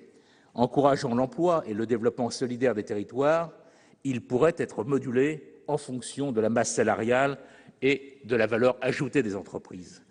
Par ailleurs, le principe de la libre administration des collectivités appelle aussi le rétablissement de leur autonomie fiscale. Enfin, rappelons que les contraintes imposées aux collectivités pourraient être largement compensées par des dispositifs de justice fiscale, parmi lesquels l'instauration d'une taxe de 0,5% sur les actifs financiers qui rapporterait 30 milliards d'euros. D'autres propositions, bien entendu, mériteraient d'être travaillées, mais quoi qu'il en soit, elles dépendent, on le sait, de choix d'orientation politique totalement opposés. Soit l'État s'acharne, sous la pression de la Commission de Bruxelles, à s'inscrire dans ce processus dévastateur de réduction de la dépense publique, et dans ce cas, il confortera le système actuel pesant fortement sur les départements pour les obliger à sacrifier leur politique publique malgré quelques mesurettes marginales. Soit s'affirme la volonté responsable mais résolue de faire de l'action et des investissements publics des leviers de la relance économique, de la satisfaction des besoins humains et du développement des territoires.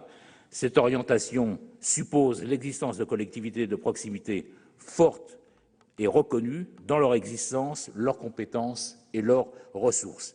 C'est particulièrement vrai pour les départements dont les missions sont au cœur des cohésions sociales et territoriales. Et pour notre part, pour notre groupe, nous nous inscrivons avec détermination, bien évidemment, dans cette seconde hypothèse. Je vous remercie.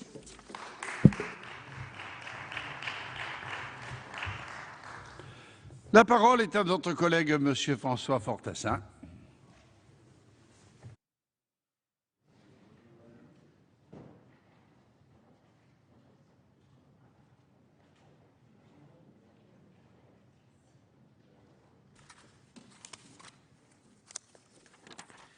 Monsieur le Président, Monsieur le Ministre, mes chers collègues, je vais commencer par la situation de mon département et notamment la façon dont ont été traités les phénomènes climatiques. Il y a eu des épisodes neigeux qui sont intervenus surtout sur le massif pyrénéen et le Conseil général et les services du département sont immédiatement intervenus pour rétablir la circulation. De la même façon, un village a été coupé en deux du fait d'un glissement de terrain et les quelques habitants qui étaient prisonniers en définitive pendant quelques jours ont pu regagner la vallée et pouvoir bien entendu se ravitailler. Cela a été possible du fait de la proximité qu'exercent les services du département. Cette proximité, elle est indispensable, que ce soit sur les routes, sur le problème du déneigement et de la même façon sur l'aide sociale. Certes, l'aide sociale, vous nous la laissez généreusement puisque personne n'en veut, mais il faudra que le gouvernement m'explique quelle est la logique qui veut que les routes doivent passer à la région, surtout lorsqu'il s'agit d'une région qui va de Gavarnie au contrefort des Cévennes. Car l'efficacité en la matière, surtout lorsqu'il y a des dérèglements climatiques, elle ne se mesure qu'à une capacité extrêmement rapide d'intervention et une connaissance du terrain. On ne pourra pas demander à quelqu'un qui sera à Toulouse ou à Montpellier de très bien connaître les vallées pyrénéennes. Proximité, efficacité, ce sont des actions positives reconnues. Alors, l'autre interrogation que j'ai, c'est de savoir pourquoi, unanimement de la droite à la gauche, On nous dit que les départements marchent bien. Ils ont mis certes du temps. Moi qui ai connu la décentralisation de faire, je sais qu'il y a eu un certain nombre d'années pour se mettre en quelque sorte au goût du jour, mais aujourd'hui tous les départements fonctionnent bien. Pourquoi faut-il détruire dans ce pays quelque chose qui fonctionne bien? Je pose, telle est la question, quelle est la logique qui a présidé à ce type d'aberration?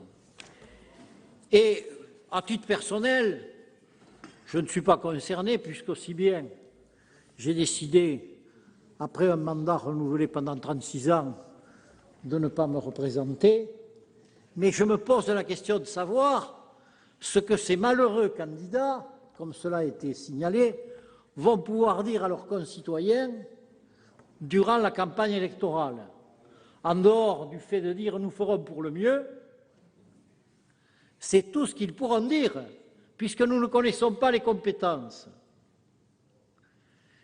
Et s'il y avait encore une ligne directrice perceptible, nous pourrions comprendre.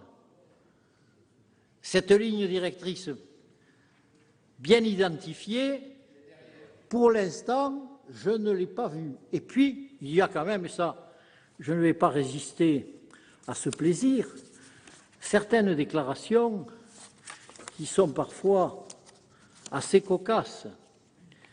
C'est ainsi, par exemple, que Madame Lebranchu déclarait il y a très peu de temps que les départements avaient toute leur pertinence et qu'il était indispensable de les conserver. L'automne étant passé par là, les feuilles mortes s'étant envolées, nous avons vu un changement d'attitude extrêmement net, mais qui est loin de nous satisfaire. Alors, la situation financière des départements, comme cela a été dit, elle est assez catastrophique. Baisse des dotations de 2014 à 2017, et elle est catastrophique non point parce que subitement les départements n'auraient pas géré avec la pertinence qui est la leur, mais tout simplement parce que l'État n'est plus au rendez-vous d'un certain nombre de dépenses qu'il nous impose. L'épargne brute a connu une érosion continue, il y a même des départements dans lesquels elle est négative, et la baisse des dotations entraîne une dégradation extrêmement importante. Enfin, la capacité de désendettement, qui était de 3 ans et quelques il y a encore peu de temps, et qui serait, d'après les expertises, de 17 années en 2018. Quand on est à ce niveau, on n'est pas loin de la faillite. Et là, nous avons de vives inquiétudes. Des associations d'élus, notamment départementaux, la Fédération nationale des travaux publics ont récemment demandé au gouvernement la tenue dans les plus brefs délais des assises de l'investissement public local. Car il ne faut quand même pas oublier que dans ce pays, les collectivités territoriales assurent l'essentiel de l'investissement.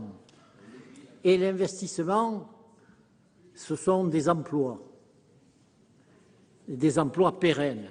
Mais encore faut-il qu'il puisse y avoir un investissement.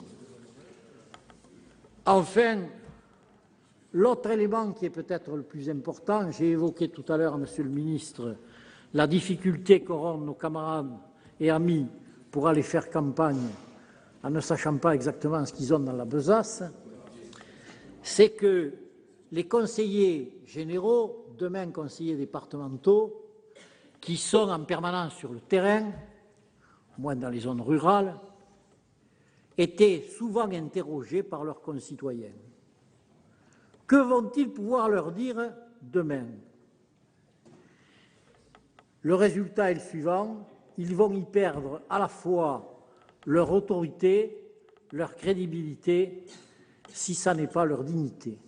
Alors, Monsieur le ministre, empressez-vous, et je sais que vous êtes un spécialiste de la chose départementale, de nous donner la ligne directrice qui a guidé l'action du département.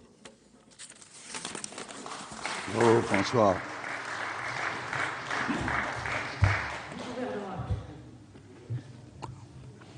Allez, la parole est à notre collègue, M. David Rachline.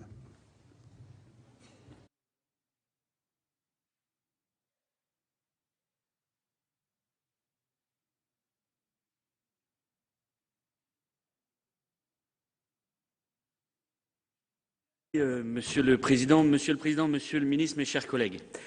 À quelques jours des élections, ce débat a le mérite d'être pleinement d'actualité. Malheureusement, il est également tronqué. En effet, on ne sait pas de quoi on parle. Les charges qui vont incomber aux conseils départementaux sont à l'heure actuelle inconnues. La loi NOTRe est encore en pleine discussion et je n'ose imaginer qu'elle puisse rester dans sa version actuelle, tellement nos collègues députés ont modifié ce texte. D'ailleurs, les véritables objectifs du gouvernement restent flous. Au mieux, Monsieur le Ministre, vous ne savez pas où vous allez. Au pire, vous cachez aux Français une nouvelle fois votre véritable objectif. Objectif que l'on sait dicté par Bruxelles, objectif qui est de faire disparaître les départements. C'était d'ailleurs dans la première version du projet de loi. Mais comme vous avez compris que les Français étaient attachés à cet héritage et que vous n'auriez certainement pas la capacité pour modifier la Constitution, vous avez changé de stratégie et choisi une façon plus sournoise d'arriver à vos fins. D'un côté, vous enlevez des compétences aux conseils départementaux, on ne sait pas encore lesquelles, mais si j'en crois les discussions en cours à l'Assemblée nationale, elles seront nombreuses, et d'un autre, vous diminuez drastiquement les dotations financières de ces mêmes conseils départementaux. Ainsi, ces conseils ayant moins de responsabilités, beaucoup moins de moyens financiers, vont perdre de leur pouvoir, perdre de leur capacité de faire de la politique au sens premier du terme. Bref, ils vont devenir une coquille vide qu'il sera ensuite facile de faire disparaître. Or, le département est un marqueur de l'identité française, un outil de proximité, un outil de solidarité, un outil de service public aussi. Les départements sont également un moyen de maintenir un équilibre dans la diversité du territoire français, équilibre entre la ruralité et l'urbanité. Pour en revenir à la question des finances, en coupant les vivres aux départements au motif de faire des économies qui, soit dit en passant, sont rendues nécessaires du fait de vos politiques désastreuses que vous avez mises en place depuis des années, vous les empêchez de mener les politiques de proximité qui manquent tant aux Français. Il est clair qu'il y a des économies à faire dans les conseils départementaux. Je pense notamment aux dépenses de communication, aux subventions en tout genre qui servent plus souvent le clientélisme que le bien commun. Un peu moins de communication et plus d'action, voilà un programme que nous souhaitons voir mettre en œuvre dans les départements. Il faut également lutter contre la fraude dont sont victimes les départements en tant que distributeurs de nombreuses prestations sociales. Je pense notamment au RSA. Mais malgré ces pistes d'économie, la situation financière des départements, due d'une part à une mauvaise gestion des deniers publics par vos amis et d'autre part due à la baisse des dotations de l'État, va obliger ces collectivités de proximité à baisser leurs investissements et cela va fortement, ça a été dit, impacter le tissu de PME qui maille notre territoire. Mais c'est sans doute ce que vous cherchez, favoriser les grandes régions sans identité, favoriser les métropoles sans les campagnes et favoriser les grands groupes sans les PME. La situation financière des conseils départementaux est difficile, mais ce qui est plus grave, c'est la situation des conseils généraux aujourd'hui, départementaux demain, tout court. Sur pression de Bruxelles, ils sont sur la sellette. Nous sommes viscéralement attachés au triptyque communes, départements, État. Et luttons contre votre vision UMPS, intercommunalité, grande région, Union européenne, même s'il faut le reconnaître, dans cette haute assemblée, vous êtes nombreux, et sur tous les bancs, il faut bien le dire, à avoir cette vision commune, département, État, des collectivités territoriales, heureusement. Au moins, on peut dire, Monsieur le Ministre, que vous êtes pour une fois clairvoyant et cohérent, étant donné la claque électorale que vous êtes sur le point de prendre aux élections départementales, vous supprimez les départements. C'est une curieuse conception de la démocratie représentative, mais cela illustre bien votre absence de vision pour la France, ou plutôt vision dictée par Bruxelles. Mais prenez garde, à ce rythme, vous allez bientôt être obligé de faire disparaître toutes les institutions. La parole est à notre collègue, Monsieur Guy-Dominique Kennel.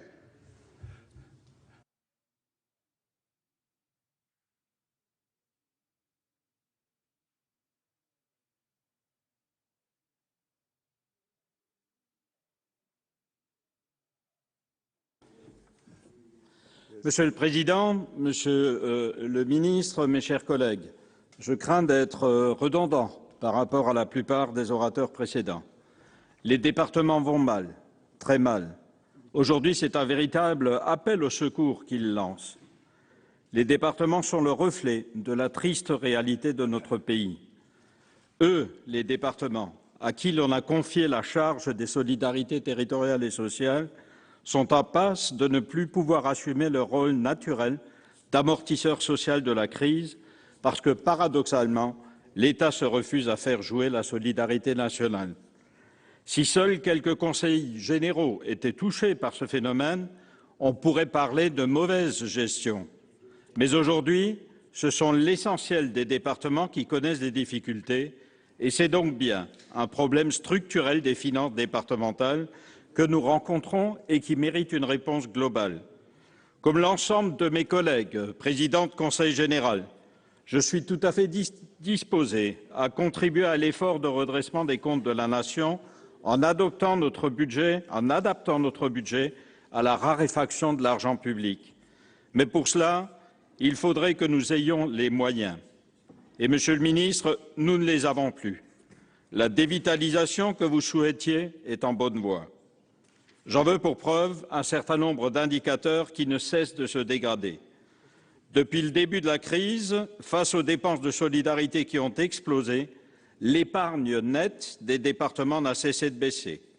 Alors qu'elle était au niveau national de 4 milliards en 2013, elle tombe à 1 milliard en 2015 et est estimée à moins 8 milliards en 2020.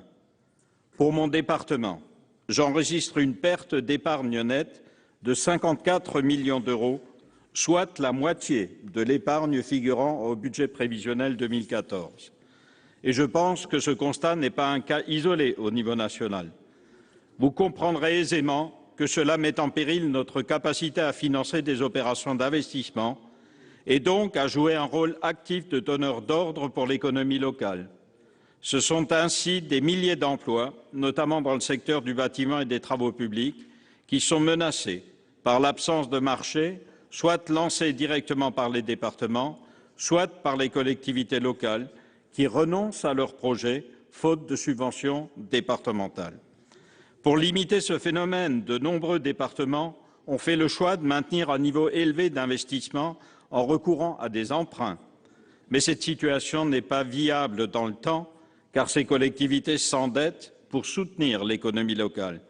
Le délai de désendettement est passé de 4,6 années en 2013 à 8,8 années en 2015, sans compter qu'il est estimé à 24 années en 2016.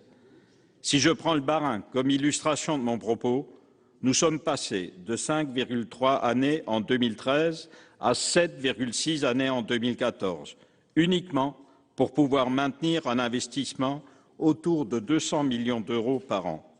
Aujourd'hui, je ne veux pas obérer l'avenir et j'estime que les délais de 8 années pour rembourser ne doivent pas être dépassés, ce qui nous conduit à diviser, malheureusement par 2, un investissement pour 2015. Imaginez les conséquences. C'est donc l'équilibre même des budgets départementaux qui est menacé.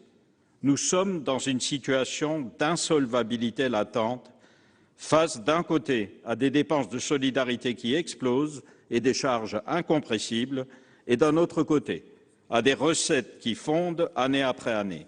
En témoigne l'autonomie fiscale des départements qui n'a cessé de diminuer, passant de 77% en 2006 à moins de 44% aujourd'hui, et ce, dans mon département. Facteur aggravant, le taux de couverture par l'État du reste à charge des dépenses sociales est en diminution constante. Aujourd'hui, il est de 45% dans le département du Bas-Rhin, alors qu'en 2007, il était encore de 65%. Cela représente une valeur de 162 millions d'euros à prendre sur mon propre budget pour cette année et plus de 900 millions d'euros depuis 2008. Cela est tout simplement inacceptable et insupportable. Mais cette situation, pour être alarmante, ne doit pas devenir désespérée. Je veux rester positif. Si l'État ne veut pas asphyxier financièrement les départements et leur conserver un rôle éminent d'opérateur économique local, il peut, je crois, encore le faire. En a-t-il la volonté? Vous nous le direz peut-être, Monsieur le ministre. Pour cela, il dispose de quelques leviers qui pourraient permettre d'inverser la tendance et redonner aux départements les marges de manœuvre qui ont été les siennes et qui lui ont permis de jouer pleinement son rôle d'aménageur et de garant des solidarités.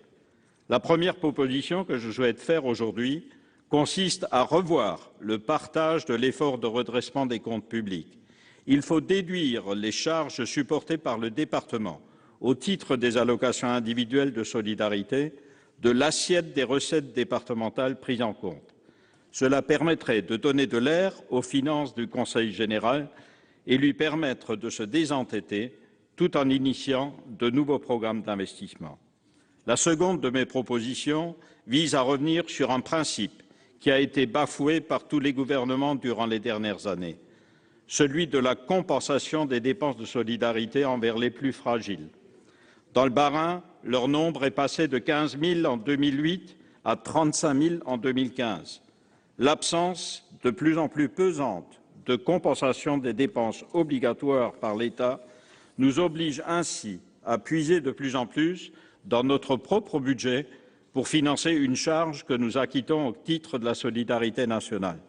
Aussi, il ne me semble pas déraisonnable de demander la compensation intégrale des dépenses liées à la seule prise en charge des bénéficiaires du RSA, afin de permettre aux conseils généraux de jouer leur rôle aussi bien dans le cadre des solidarités sociales que territoriales.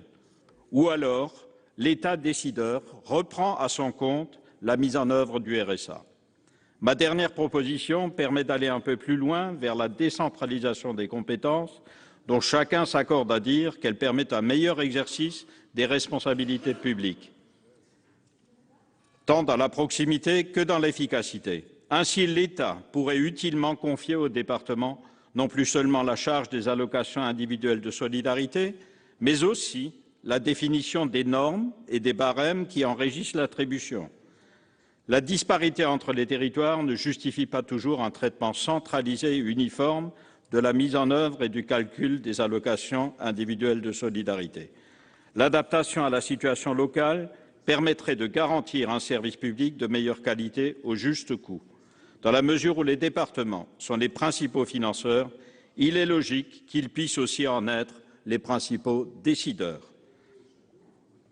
Ou alors, il faut tirer un trait sur 30 ans de décentralisation et redonner à l'État l'ensemble des compétences sociales déléguées, avec la certitude avérée qu'il n'est pas en mesure de les exercer. Là est le véritable problème des départements. Les départements sont pris en otage.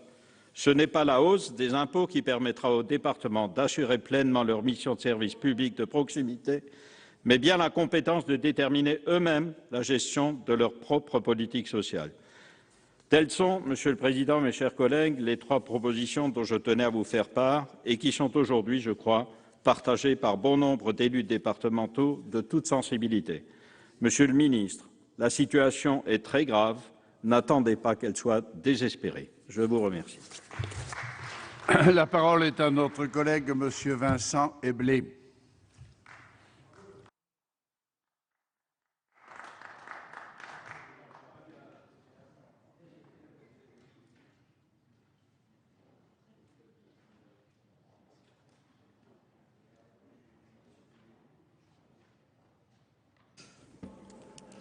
Monsieur le ministre, Monsieur le Président, chers collègues, ce débat souhaité par la majorité sénatoriale est utile pour rappeler dans quel contexte évoluent les départements français depuis de nombreuses années, singulièrement depuis les lois dites de décentralisation de 2004, portées par notre éminent collègue de la Vienne, Jean-Pierre Raffarin, Premier ministre à l'époque. En 2004, mes chers collègues, mon voisin sénémarnais, et néanmoins ministre du Budget, Jean-François Copé, rappelait devant le Parlement que les transferts de charges se feraient à l'euro. Je crois pouvoir dire que nous constatons unanimement sur les bancs du Sénat que cela s'est révélé pour le moins inexact. Il faut bien admettre aujourd'hui, si vous le dites, Monsieur le Président, il faut bien admettre aujourd'hui que les lois de 2004 portent en elles le germe de la lente asphyxie des départements. Asphyxie que nous n'avons cessé de dénoncer ces dernières années, alors même que, sur les bancs de droite, on expliquait parfois doctement que les difficultés que nous pointions du doigt n'étaient que le fruit de notre gestion hasardeuse. Je ne ferai pas ce procès à nos collègues présidents de départements de droite qui désormais se plaignent avec véhémence de ne plus pouvoir boucler leur propre budget. Pas de mauvais procès non plus, mes chers collègues de la majorité sénatoriale, pour avoir proposé ce débat aujourd'hui, à quelques jours du premier tour des élections départementales, tant nous savons sur ces bancs que nos douleurs départementales ne sont pas nées de la victoire de la gauche en 2012. Nous avons tous fait des efforts pour financer des dépenses de solidarité utiles, mais imposées. J'y reviendrai. Vous en avez fait à droite de l'hémicycle, dans vos départements, nous en avons fait à gauche, dans les nôtres. Cela s'est traduit, chacun le sait, par la remise en cause de certaines politiques innovantes et volontaires, par une réduction parfois sensible des investissements, par des efforts de gestion incontestables en termes de frais généraux et de dépenses de personnel, alors même que s'abattait sur nos collectivités un véritable effet de ciseaux, effet amplifié par les décisions prises lors du précédent quinquennat visant, entre autres, à remplacer la taxe professionnelle, une taxe dynamique, par une CVAE qui ne l'est pas. Mais nous ne sommes pas là pour refaire le match sur la pertinence de cette réforme fiscale. Chacun sait qu'elle a eu des effets bénéfiques sur les plus grosses entreprises de notre pays et négatifs sur les PME, notamment artisanales et de services. Venons-en au point majeur qui est à l'origine des maux des départements, qui viennent d'une spécificité tout à fait inédite dans les collectivités françaises et européennes. Les départements sont les seules collectivités librement administrées et élues au suffrage universel qui doivent assumer financièrement une charge lourde dont elles ne fixent ni le montant ni les modalités d'entrée dans le dispositif. Je veux bien entendu parler du RSA. À partir du moment où cet élément majeur de la solidarité nationale n'est pas pris en charge par l'État, les finances des départements sont mises à mal, et ce d'autant plus que nous sommes en période de crise. Depuis les transferts de l'APA, de la PCH et surtout du RSA, les départements ont permis à l'État de réaliser 55 milliards d'économies, mes chers collègues, 55 milliards d'euros. Ceci a bien failli porter le coup de grâce à de nombreux départements sans que les distinctions droite-gauche n'opèrent. Dès la fin 2012, l'ADF a obtenu du gouvernement qu'il mette en œuvre un mécanisme permettant aux départements les plus menacés de boucler leur budget.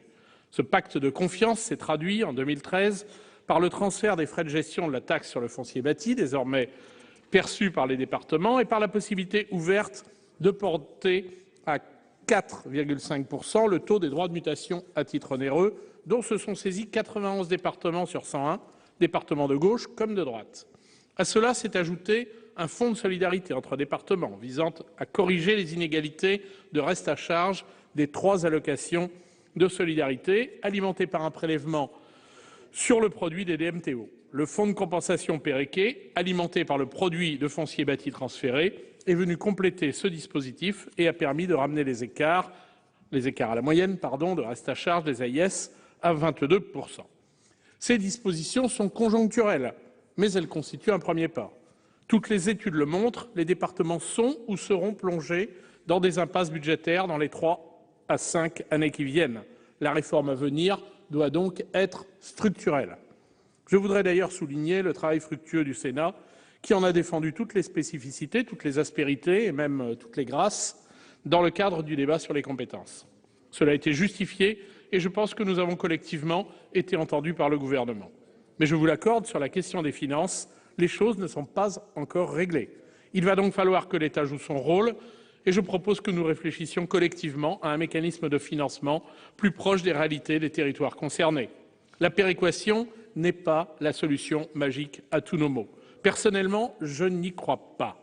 En effet, la péréquation a pour but de corriger une situation financière inégale entre les collectivités les plus favorisées et celles qui le sont moins.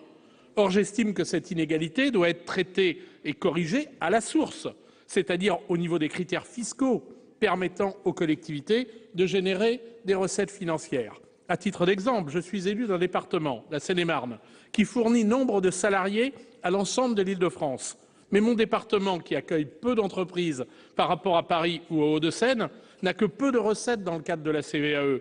Cela en raison d'un mécanisme fiscal inadapté, qui ne tient compte que du siège social de l'entreprise pour déterminer la collectivité perceptrice de l'impôt.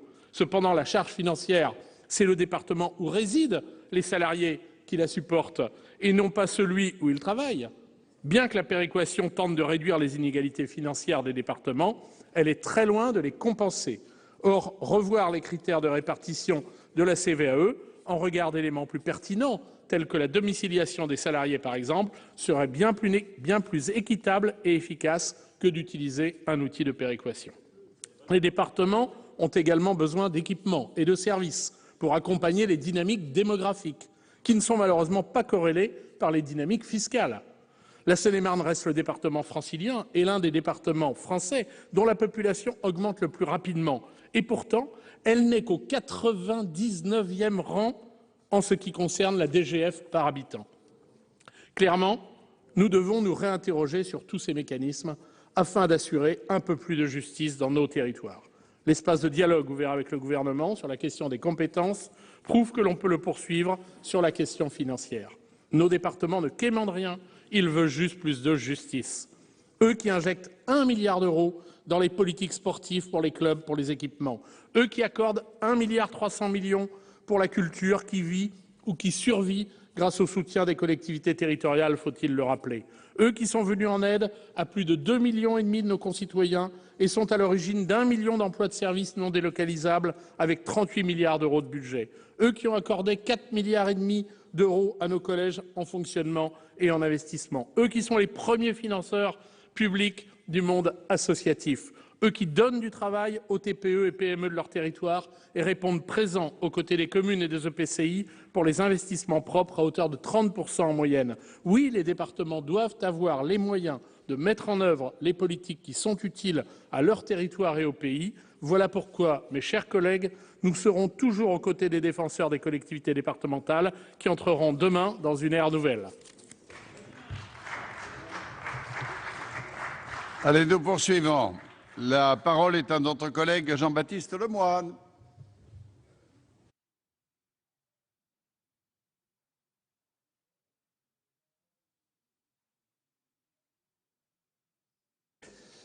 Monsieur le Président, Monsieur le Ministre, mes chers collègues, à la veille de l'élection des nouvelles assemblées départementales, le débat que nous avons à l'initiative de la majorité sénatoriale est de nature à éclairer les lecteurs sur les défis que les départements ont à relever dans un contexte contraint.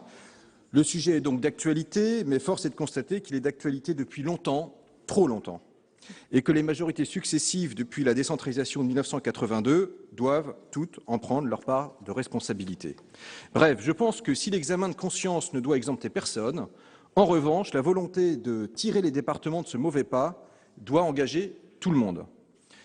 D'ailleurs, relisant mon petit Valigny en 2010, lors de la réforme territoriale, je me suis dit qu'il y avait peut-être des raisons d'espérer. Vous disiez à l'époque, Monsieur le Ministre, cette réforme est une occasion manquée, elle passe à côté du problème des ressources des collectivités territoriales, ce que je regrette profondément. Alors je me suis dit, chouette, ça va changer. Et puis, bon, malheureusement, on est encore au point mort. Hein ?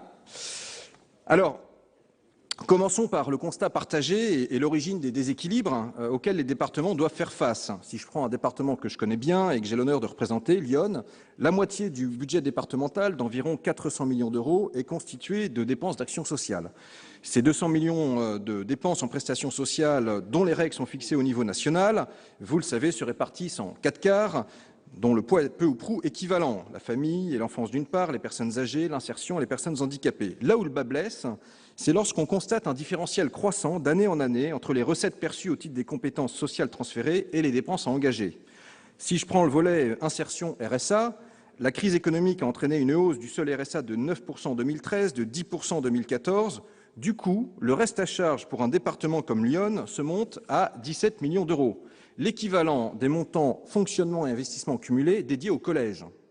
C'est vous dire ce que l'on pourrait faire si une juste compensation était mise en œuvre. J'ajoute que lorsque le département souhaite amplifier le travail de lutte contre la fraude sociale sur ce volet-là, pour que chaque euro dépensé soit utile et que nous souhaitons proposer de financer des postes supplémentaires de contrôleurs à la CAF, nous sommes renvoyés à nos chères études. Alors que des annonces ont été faites ce jour par le Premier ministre sur le RSA et la PPE, nous attendons, Monsieur le Ministre, de l'exemplarité dans ce dossier si les départements devaient être impactés financièrement. Alors si je prends un autre volet, les personnes âgées, le reste à charge s'élève, pour ce département de l'Yonne, encore à 20 millions d'euros. Donc au total, ce sont près de 40 millions d'euros de charges supportées par le département à la place de l'État, ce qui représente tout de même 10% du budget total, l'équivalent de notre plan numérique, pour lequel nous pourrions doubler la mise. Or, on sait qu'il y a des attentes très fortes sur nos territoires de ce point de vue-là. Reconnaissez que cela n'est pas une paille et qu'il est déjà miraculeux que les départements aient pu proposer des budgets absorbant cette charge, ce qui s'est fait au prix de révisions drastiques dans les autres politiques départementales. Alors c'est vrai, il faut reconnaître que la décentralisation et ses différentes étapes ne se sont pas toujours accompagnées du transfert des meilleures recettes. Il est évident que leur dynamisme n'était pas forcément à la hauteur, je pense à la TIPP, et même si les fractions de TIPP sont régulièrement ajustées dans les lois de finances, c'est pour couvrir le coût historique constaté par l'État et non pas pour tenir compte du coût réel décaissé. Alors certes, nous sommes toujours ingénieux au Parlement, au Sénat ou à l'Assemblée nationale pour trouver des rustines. Le FMDI est né ici, les fonds de péréquation divers et variés ont été évoqués, sont toujours là pour apporter une petite poire pour la soif, mais ce n'est pas à la hauteur des enjeux ni des écarts. Alors comme il faut être équitable, il faut dans le même élan reconnaître que ce mode de compensation est celui qui prévaut depuis la mise en place de l'acte 1 de la décentralisation sous le gouvernement de Pierre Mauroy. Il suffit d'ailleurs de comparer la dotation perçue par les départements pour les collèges et les sommes effectivement dédiées à cette politique à périmètre constant pour voir que le mal était déjà en germe. Pour Lyon, la dotation collège versée par l'État s'élève à 1,6 million d'euros, 10 millions de francs comme en 1982. Et les dépenses équivalentes en 2013 s'élèvent à 7,3 millions d'euros, du simple au quadruple. Alors certes, la compensation des transferts et extensions de compétences est un principe à valeur constitutionnelle depuis la réforme de 2003, mais si notre ancien collègue Daniel Lefel avait à l'époque été plus écouté lors des débats sur la loi organique relative à l'autonomie financière des collectivités, peut-être n'en serions-nous pas là, car la rédaction de cette loi organique reste à minima par rapport aux ambitions qu'avaient alors le Sénat et un certain nombre d'associations représentant les collectivités. Si bien que le Conseil constitutionnel, aujourd'hui, peut veiller au respect des dispositions de l'article 72.2 de la Constitution, sans que cela n'empêche l'accroissement du décalage financier bien réel qui apparaît entre les recettes affectées aux transferts et les charges croissantes que doivent supporter les départements, au point d'ailleurs, quelque part, de dénaturer un peu le principe de libre administration des collectivités, si on est lucide. Alors, naturellement, la crise de 2008 n'a pas arrangé les choses, avec des recettes qui se sont affaissées, on pense au DMTO, naturellement, un effet ciseau du coût qui devient insupportable, ce qui oblige alors à réduire la voilure en matière d'investissement. Or, lorsqu'on sait que les collectivités locales représentent 70% de la commande publique, on voit tout l'impact que ça peut avoir sur un certain nombre de filières économiques, sur des emplois locaux qui se retrouvent sur la sellette. À cela s'ajoute le fait que les départements n'ont quasiment plus de base fiscale sur laquelle ils ont véritablement des leviers. Alors, non seulement dotations et recettes ne sont pas au rendez-vous, mais en plus, l'État fait peser, Monsieur le Ministre, sur les collectivités un effort trop important dans le redressement des comptes. Qu'en est-il du discours de François Hollande à Dijon en 2012, qui, des trémolos dans la voix, assurait pas de baisse des dotations, et nous voilà réduits, si je puis m'exprimer ainsi, à payer la chambre. Alors, les seuls départements vont devoir supporter 1,5 milliard d'euros de dotation en moins en 2015, une DGF qui a déjà diminué de 3,3% en 2014. Tout cela n'est pas d'un très bon augure pour le dynamisme de nos territoires. Alors j'entends l'antienne reprise par quelques beaux esprits appelant, et je cite la Vulgate là aussi, à freiner les dépenses de fonctionnement des collectivités territoriales, comme le précise effectivement un rapport de la Cour des comptes en octobre 2013, mais dans ce cas-là, il faut absolument cesser de transférer nombre de missions que l'État n'est plus en mesure d'assumer ou de financer. Les départements, les communes, les intercos font voiture-balai pour la République et pour l'État. On prend la fin de l'instruction des documents d'urbanisme par les DDT. Moi, j'ai regardé, au niveau de l'intercommunalité que je connais bien, du Gâtinais en Bourgogne, c'est un ETP supplémentaire à financer. Donc, voilà, comment on fait alors, on le voit bien, si ces tendances financières et budgétaires se poursuivent, Monsieur le Ministre, vous avez beau avoir renoncé en parole à la suppression des départements, si rien n'est fait, en acte, vous les condamnez effectivement. Alors, un petit mot de conclusion, Monsieur le Président, pour constater que l'ère des bâtisseurs, des présidents bâtisseurs, a vraisemblablement vécu dans nos conseils généraux et que malheureusement, nous entrons un petit peu dans l'ère des présidents chefs de bureau chargés de gérer des guichets. Et c'est plus ou moins une recentralisation avec des départements croupions qui ne sont plus que des opérateurs de la politique sociale de l'État. Alors, voilà, il y a un gros chantier à aborder, remettre au goût du jour véritablement ce principe de subsidiarité. Et puis, je le dis, élus ruraux de tous bords, unissons-nous pour faire entendre la voix du bon sens à nos gouvernants. Merci à vous. Merci Jean-Baptiste. La parole est à notre collègue Monsieur Bernard Lalande.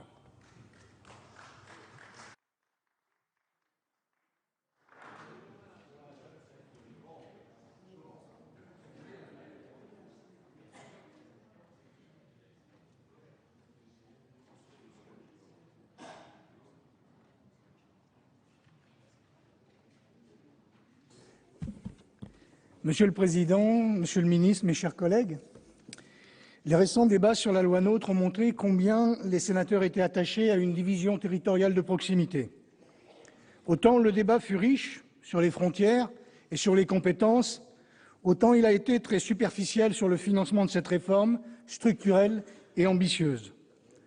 De la commune en passant par les EPCI, les métropoles, les conseils départementaux, les régions et la multitude de syndicats et autres organismes publics ou parapublics, chacun a voulu conserver son précaré, complexifiant ainsi les futurs critères de financement.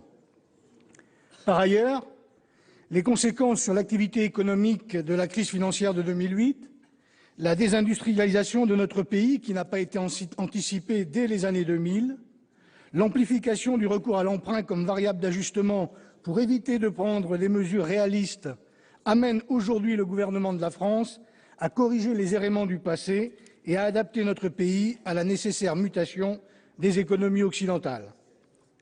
Les mesures d'économie proposées par le gouvernement sont, pour la majorité politique du Sénat, insuffisantes au niveau national, mais dès lors qu'il s'agit de faire participer les conseils départementaux au redressement de notre pays en minorant la DGF, les mêmes élus expriment leur désapprobation. Ils demandent plus à l'État, qu'ils trouvent par ailleurs impécunieux, comme si les erreurs du passé avaient été effacées par le changement de majorité nationale. Sans être provocateur, mais simplement curieux, j'aimerais qu'on nous indique comment on peut prévoir un plan d'économie de 100 à 150 milliards sans toucher aux recettes des conseils départementaux. Représentants des collectivités territoriales, nous n'avons pas d'autre choix que d'élaborer une nouvelle architecture de la fiscalité territoriale, et en particulier de la DGF, parce que nous sommes légitimes pour le faire, parce qu'un très grand nombre d'entre nous exerçons ou avons exercé des fonctions de responsables de collectivité, parce que nous avons l'expérience, parce que tout simplement, c'est notre rôle de législateur. Le constat de la Cour des comptes sur la situation financière des conseils départementaux met en évidence la fragilité croissante des finances départementales. Cette fragilité ne date pas d'hier, puisque pour la 5e année consécutive, le niveau d'investissement des départements va baisser. Ce sont ainsi, depuis 2009, 3,3 milliards d'euros qui n'ont pas profité à l'aménagement territorial, à la solidarité avec les communes rurales. Les dépenses de fonctionnement sont principalement dédiées aux dépenses sociales, lesquelles ont augmenté de 10% depuis 2009. Le RSA a atteint à lui tout seul 30% de ses dépenses, l'aide aux personnes âgées 24% et l'aide aux personnes handicapées 22%. Les départements sont donc confrontés inexorablement à un effet de ciseau entre la non-évolution des recettes et l'augmentation de leurs dépenses. Ils le maîtrisent d'autant plus difficilement que cette situation reflète celle de nos concitoyens, fragilisés eux aussi par la situation économique globale du pays et par aussi, admettons-le, un accroissement des dépenses de fonctionnement courantes liées en partie à une augmentation de la masse salariale qui aurait, selon les déclarations du ministre Eckert, progressé de 4% en 2014. L'état des finances de nos conseils départementaux est la conséquence de la fragilisation de nos concitoyens. Nous ne sommes pas élus que pour les jours heureux, mais aussi, je dirais, surtout pour être la réponse à ceux qui ont besoin d'équité, de justice sociale. Quelle est la plus belle réforme des 15 dernières années si ce n'est celle de permettre aux plus âgés d'entre nous de continuer à vivre chez eux? L'APA. L'APA a un coût, mais l'APA est justice. L'APA est tout à l'honneur des réformateurs. On ne peut pas être défenseur de la proximité citoyenne si on ne répond pas aux attentes des plus fragiles de nos concitoyens. Notre gouvernement a su réagir face à l'urgence par la conclusion du pacte de solidarité État-département. L'accord de novembre 2014 pour le financement pérenne des allocations AIS est historique. Depuis les différentes vagues de décentralisation, c'est la première fois que l'État accepte de déclencher une aide de cette ampleur, qui plus est dans un moment de tension sur les finances publiques. Au total, les mesures prises ont permis de débloquer 1,6 milliard pour les budgets départementaux 2014. Le transfert des frais de gestion du foncier bâti a représenté une manne de 827 millions d'euros. La possibilité de relever le taux de droits de mutation, des droits de mutation à titre onéreux jusqu'à 4,50% ont vu 90 départements utiliser cette possibilité, générant au total 800 millions d'euros supplémentaires, auxquels il convient d'ajouter les dispositifs particuliers au département d'Île-de-France. Sans ces recettes, à vérifier, vérifiez-le, sans ces recettes complémentaires, les marges de manœuvre des départements auraient chuté de 22%. La stabilisation de ces mesures, au-delà de 2016, comme l'a souhaité l'Association des départements de France, va permettre de réduire l'effet de ciseaux et de réduire les inégalités relatives au reste à charge en matière d'AIS. Toutefois, le temps nécessaire au redressement économique du pays et par conséquent à l'emploi ne permet pas d'espérer que ces dispositions seront suffisantes. Il nous faut poursuivre dans les deux voies possibles, de la recherche d'économies et de la création de nouvelles ressources pour les départements, et l'impérieuse nécessité de réformer en profondeur la DGF. Permettez-moi de conclure par des éléments empruntés à l'excellente communication de notre collègue François Marc en commission des finances du 22 octobre dernier sur les perspectives d'évolution de la dotation globale de fonctionnement. Je cite : « Il est presque impossible de fournir une signification scientifique et objective des critères de répartition de la DGF. Pour assurer une mesure objective, il faudrait pouvoir distinguer ce qui relève des charges d'une collectivité et ce qui relève de ses choix en matière de services publics et donc de neutraliser les choix politiques. » François Marc précise par ailleurs que la répartition des charges doit reposer sur une juste évaluation des charges et des richesses des collectivités territoriales, ce qui constitue le point le plus polémique dans la mesure où chaque collectivité défend sa situation spécifique. Paradoxalement, un des interlocuteurs auditionnés affirmait qu'à force d'additionner les critères contradictoires, on aboutissait à la même répartition de la DGF que si on l'avait répartie en fonction de la population. Le projet de loi sur la nouvelle organisation territoriale de la République est une opportunité à saisir pour répondre au financement de nos conseils départementaux. Je pense, je crois, nous pensons, nous croyons que c'est pour nous et pour nous sénateurs une occasion unique de travailler collectivement à une redéfinition, à une adaptation de la fiscalité territoriale aux compétences que la loi donnera à nos départements. Je vous remercie. Voilà pour ces débats dans l'hémicycle sur le thème de la situation financière des conseils départementaux. Des débats, vous l'avez vu, assez vifs. Les sénateurs sont assez préoccupés par la baisse des dotations et la hausse des dépenses de certains conseils départementaux, ce qui se conjugue avec un climat d'incertitude lié à la réforme territoriale. Les sénateurs n'ont pas hésité à égratigner cette réforme qu'ils jugent faite à la hâte. Vous pouvez toujours voir et revoir toutes les séances sur notre site publicsénat.fr. Très bonne journée à vous sur les chaînes parlementaires.